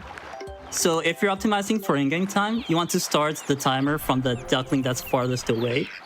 But if you're doing it in an actual RTA run, like a run like this or all stamps, the route completely changes because you just want to go as fast as you can in RTA. So you just grab all the ducks that are on your way to the one that's farthest away. Mm-hmm. This is a very chill and zen minigame in comparison to the rest of the sports. It's a very chill and what minigame? Zen? Oh. I see what I did there. No, whenever I'm watching like a movie and they say the word zen like casually, it's like my ears perk up. I'm like, is that me? Oh, one. Barely got around. Getting close. We're getting close. Ooh, baby. 200. Let's go. 257. All right. All right, now we're done. I hope that y'all in chat have been enjoying these runs as much as I have enjoyed hosting them and as much as these runners have enjoyed doing them, because this has been, again, an amazing episode and so much fun, very passionate community. So please give this community and all of its members a follow, join the Discord, do all that jazz. Yeah. All right, we're getting into cycling here. This is the one sport that the Nintendo actually wanted you to speedrun. It's got a whole in-game time for every single course. It's pretty cool. And yeah, we're picking To the Beach here because it is by far the fastest one stage by about 10 seconds or so, maybe a little bit more. I don't know about any of y'all in chat. This game right here, this sport, like top 10 experiences ever gaming. Like, I love the cycling game so much in this game. Yeah. Never mind, you can probably get to explaining some of the cycling mechanics. It's pretty technical. Yeah, cycling besides having a lot of mechanics also has a lot of RNG. All the CPUs move around, and you want to draft behind them. If you see whenever Zenon is behind another CPU, he gets like small wind around him. And what that basically means is that he's drafting behind them. It recovers his stamina, which is represented by the hearts to the left. And it also makes him lose speed at a slower rate. So like his deceleration is lower. So playing cycling is a very interesting balance between trying to maintain the best lines possible and trying to draft and preserve your stamina as best you can. There are also other interesting mechanics here. One is power sliding, which is an intended mechanic, but it's never mentioned anywhere in the game, and it took until like 2021, I think, for people to start implementing it in their runs. And it saves like 7 seconds or so, which is an insane amount for a sport as linear and optimized as cycling. There are also other techniques we found, like for example, sprint buffering is a pretty complicated strategy that involves pedaling in a very specific rate. It is considered like basic movement for top level runners, but only the top 7 or so people at the sport in the whole world know how to do it. Including mine, but he also doesn't know how it works. Yeah, my PB has it, but I've never been able to replicate it, so. And the last thing I want to say about cycling is that you saw some rocks that spawn on your path. And what you really don't want to is to go through them, since they push you in the air, and in the air, you're way slower. Have you ever tried riding a bicycle in the air? You know, I really haven't. It's a pretty difficult technique. I love how you like objectively like smoked the competition, and then like when you finish the race, it pans the camera back, and everyone is right behind you. Yeah, our stamp there was getting first. I'm really getting bad at mentioning these. All right, we got our last 2 here. They're little air sports. Oops, forgot the nunchuck. Very common to happen. We're just trying to get a perfect picture here, and then we're gonna go straight down to Woohoo Island. Perfect picture, you say? What counts as a perfect? It's grabbing 5 Miis and then getting all of their smiley faces in the picture, which you'll kind of understand how it works real quick. Oh no, I've suddenly gotten flashbacks as to me trying to get this stamp actually. Come on. Yep, we're good. Although, just let's get a backup picture just in case. Yeah, and now we just go straight down like a pencil. Whew. Beautiful. Yeah, I'm sure if you've played Resort, you might know that this is sort of part of the intro sequence of Resort, where, you do like a little skydiving minigame, and then everyone pulls out their parachutes, and it says Wii Sports Resort on them, and then it pans in the title screen, and then it gives you full body chills. And you can actually enter that again by holding 2 as you enter the sport. There's actually a lot of little tricks, or a lot of little oddities within the sports if you hold 2. Like you may have seen in Frisbee Golf earlier, I avoided having wind and skipping all the tutorials by turning on expert mode, or a lot of people call it blind mode.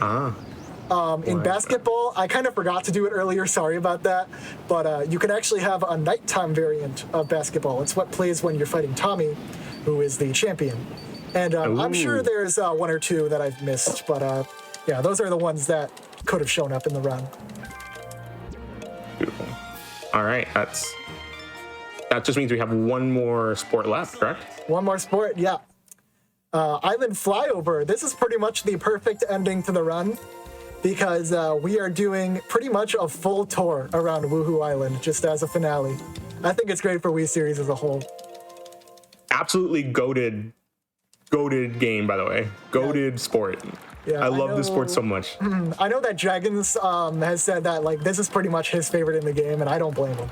Like speedrun wise, maybe it sucks. All eye points, like the routing. That's debatable. The routing is interesting, but like speedrun wise, it's kind of cycle dependent, But yeah, it is probably like one of the best just in this game, period. Fair. What stamp are we getting here? So I turned off all the eye points so that way I could skip getting a tutorial. We are going to be flying past right behind this plane here. I believe Miguel is flying it. And there'll be a little bit of orange smoke that shows up pretty soon, I think. And yeah, we just have to follow him for 3 minutes. And that's the whole stamp. Luckily, it's not continuous, so like if you accidentally crash, it's fine. And yeah, it's just getting 3 minutes total. And like I said before, he just gives you a full tour of Woohoo Island. So we can look around at some of the areas we've been to. Beautiful. Yeah, this is the big bridge. I'm sure you've seen it in Dragons' Wii Fit U run, where he just drives the bicycle straight through the side of it. This is quite a poetic end to this episode, I will say. We're keeping the narrative progression alive here. It really is, yeah. Over there's a frisbee dog area. Over here, there's table tennis. You may be able to recognize the pool here. And there's the basketball court. Actually, no, those are the tennis courts. Oops. Collecting the eye points are like really fun to do casually, personally.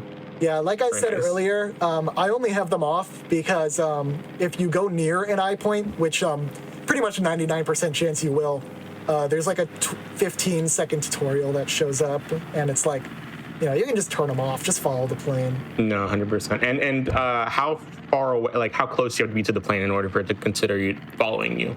I don't know following Miguel, if there's a specific distance, but you can kind of tell. I'm kind of going all over, and the orange smoke is still there, so the little orange trail. Really, all that matters is that trail. I imagine it's also like if you are away from him for like a certain amount of time, for like a certain amount of seconds, then that's when it'll like deactivate the smoke. Yeah, if you go away, obviously it'll do that. Yeah. This is, I believe, in Lagoon in Power Cruising, which we do not do. And there's a little tune down here. Maybe one of the best tracks in the game, the little resort rendition. Truly. The main theme, you know? So while we're Resort Island, after all. Sorry, you continue. Of course. No, you're good. I was going to ask you, what is upcoming in the Wii Sports Resort or the Wii series speedrunning community as a whole? Anything exciting that you want to shout out as we wrap up this run? I think I said this earlier, but we are going to be starting an 18-hole tournament pretty soon, which will be the first one since like 2020. It's been quite a while. And I would really recommend picking that up. Like, golf is pretty much going to be at its peak activity, especially with runners like T. Hassie just recently beating the 18-hole record and getting sub 10. Just absolutely insane achievement. And yeah, I think that's mostly what's of importance right now, especially in Resort. If there's anything I'm missing, definitely comment it in chat. I'm sorry if I missed it. It's all good. Is this like your main category that you do within Wii Sports Resort? Okay. Yeah, that little signal there means that we are done with the 3 minutes. So now let's go to Wedge Island. Nice. Main category, I don't really have a main category in Resort. I kind of just run everything. I would probably say my main category is 18-hole, though. It's everyone's favorite. And it's my favorite, too, obviously. And like I said, tournament coming up. It's not that hard to run. Just got to learn how to golf. I honestly might pick it up myself. The more we talk about it, the more tempting it gets. It's a truly amazing category. I also want to chime in. I've run golf for a very, very long time. It might be one of the best speedruns ever. In terms of accessibility, you really can jump in while knowing absolutely nothing about golf and have an amazing time. But the depth is so great that people are still finding like incredible time saves, like what Simon talked about before with the RNG manipulation that Vince found. And with Resort as well, it's a very big game. We have like a minute-long categories and also 10-hour-long categories. We have extremely difficult categories and extremely accessible categories. We have like 140 main categories, something like that, which is truly insane. But it also means that no matter what kind of speedrunner you are, you're likely to find something that suits you. The 19th hole hotel. This is where I will reside. The 19th hole, oh yes. Beautiful. Gotta edit an extra crash, why not? Beautiful, beautiful. All right. Timing ends when the final stamp shows up, which was following Miguel. So time should be right now. Whew. Beautiful, beautiful. Thank you so much for that amazing run of Wii Sports Resort, Zenon. I had so much fun watching that. People here in chat had a lot of fun watching that too. So before we head out, I'm gonna give, of course, you again the floor here. Shout out to anything that you'd like to, anything in the community, any upcoming projects that you're working on. Please let us know what we can look forward to. So I'm mostly going to be talking about Wii Series here because, you know, this is kind of the community that I grew up with, because I came in there when I was like maybe 12, 13, and now I'm 19 or something. So now, first thing I want to shout out is Benson and Electro, otherwise known as Ray ND. I forgot his full SRC name. They've kind of just been battling it out at being the top resort runner in basically everything for the past few years. If you want to follow any resort activity, I would definitely recommend looking at their speedruns. Just top level action in almost every sport. And also want to shout out Murasaki. He is the world record holder for all pro, all stamps, all the really long categories you can think of in resort. And runs a lot of long categories in other games as well. Stuff like Wii Music 100%. What a category. Just the undisputed GOAT of long categories in Wii Sports. I don't know. I think it's going to be forever until anyone tries to top him in all stamps. I also want to shout out the golf runners, my special golf runners in resort, because y'all are the realest ones. Sir Tyler, T. Hassie, Vince, and Mudkip. Y'all are real. I've been with y'all for like forever. I mean, T. Hassie more recently, he's a bit of a newer runner, but we all respect him a lot, especially on his recent sub 10 record. And I want to shout out my Wii Sports or Wii Series OGs, CMDR. I know he's not really like speedrunning too much right now because he's busy with IRL stuff. Plied, which you saw earlier. Moad, who is the undisputed GOAT of OG golf. I would definitely recommend looking at his Disconnect 9-hole run. It's pretty insane. Also want to shout out Alaska. Probably wouldn't be here in the first place without his videos. Cindy, just one of the funniest, amazingest people I've ever met. And I just find all their stuff really interesting, their YouTube videos, their speedruns, all that types of stuff. And Dragons as well. Just out of pure virtue of Wii Fit, just in general. And I want to give an extra shout out to Ruiner Ryan. And he's just possibly the funniest Wii Series runner of all time. I really hope you get sub 7 in all sports, man. It's got to happen. And most importantly, I'd like to thank Ozmourn for letting us have this opportunity on GDQ and letting me run Resort for the first time ever on here. Thank you so much for being here. And Mine, is there anything you want to say before you head out for the day? Yeah, I want to shout out Wii Sports Resort as a whole. The community is truly amazing. And I think there is no better time to become a Resort fan than right now. Zenon mentioned how Electra and Benson are battling it out to see who's the best runner. To put in perspective how close the race is, Electro is currently at the top with 79 world records, and Benson is at 78 world records. That's a dead heat right now. Murasaki, who is the long category GOAT, has achieved the All Stamps and All Pro records just this past month, and those are like the two most prestigious categories in the game. T. Hassie has achieved sub 10, which is one of the most prestigious barriers in all of Wii Series, not just Resort. Electro and I are competing to become the first person to have a run in every single category, all 140 categories in Resort. So there is so much exciting stuff, and not even to mention the tournament coming up. So yeah, I really do recommend you join the Wii Series Discord. We'd love to share our love for this game with y'all. Amazing. And thank you again so much, not only to Zenon and to Mine, but also to every other person who was featured in this episode. Thank you so much to Plied, Cindefusic, 8VA Luigi, excuse me, Dragons, Kiwi, of course, Mine, and Zenon here. And I'd really like to thank just all of you at home as well, and Nettie, of course, in Alaska. And of course, I just want to thank all of you at home for watching this amazing episode, because this has been honestly so much fun. I've never seen like a group of folks so passionate and so excited for the opportunity to be here. And I hope that y'all have loved watching it as much as I loved hosting it, and as much as these runners and commentators have loved running and commentating it and showcasing all these games from their wonderful, wonderful community. Please go follow all of these runners.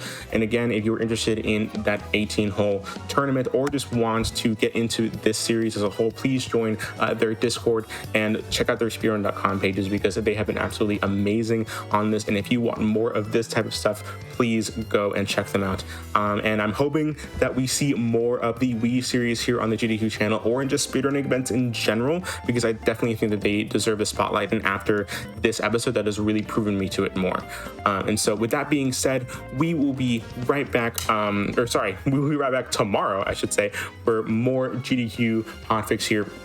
And so if you missed out on the episodes here with Perilous Paths and of course the Scenic Route here, stay tuned for a replay that's happening right here on this channel after both shows.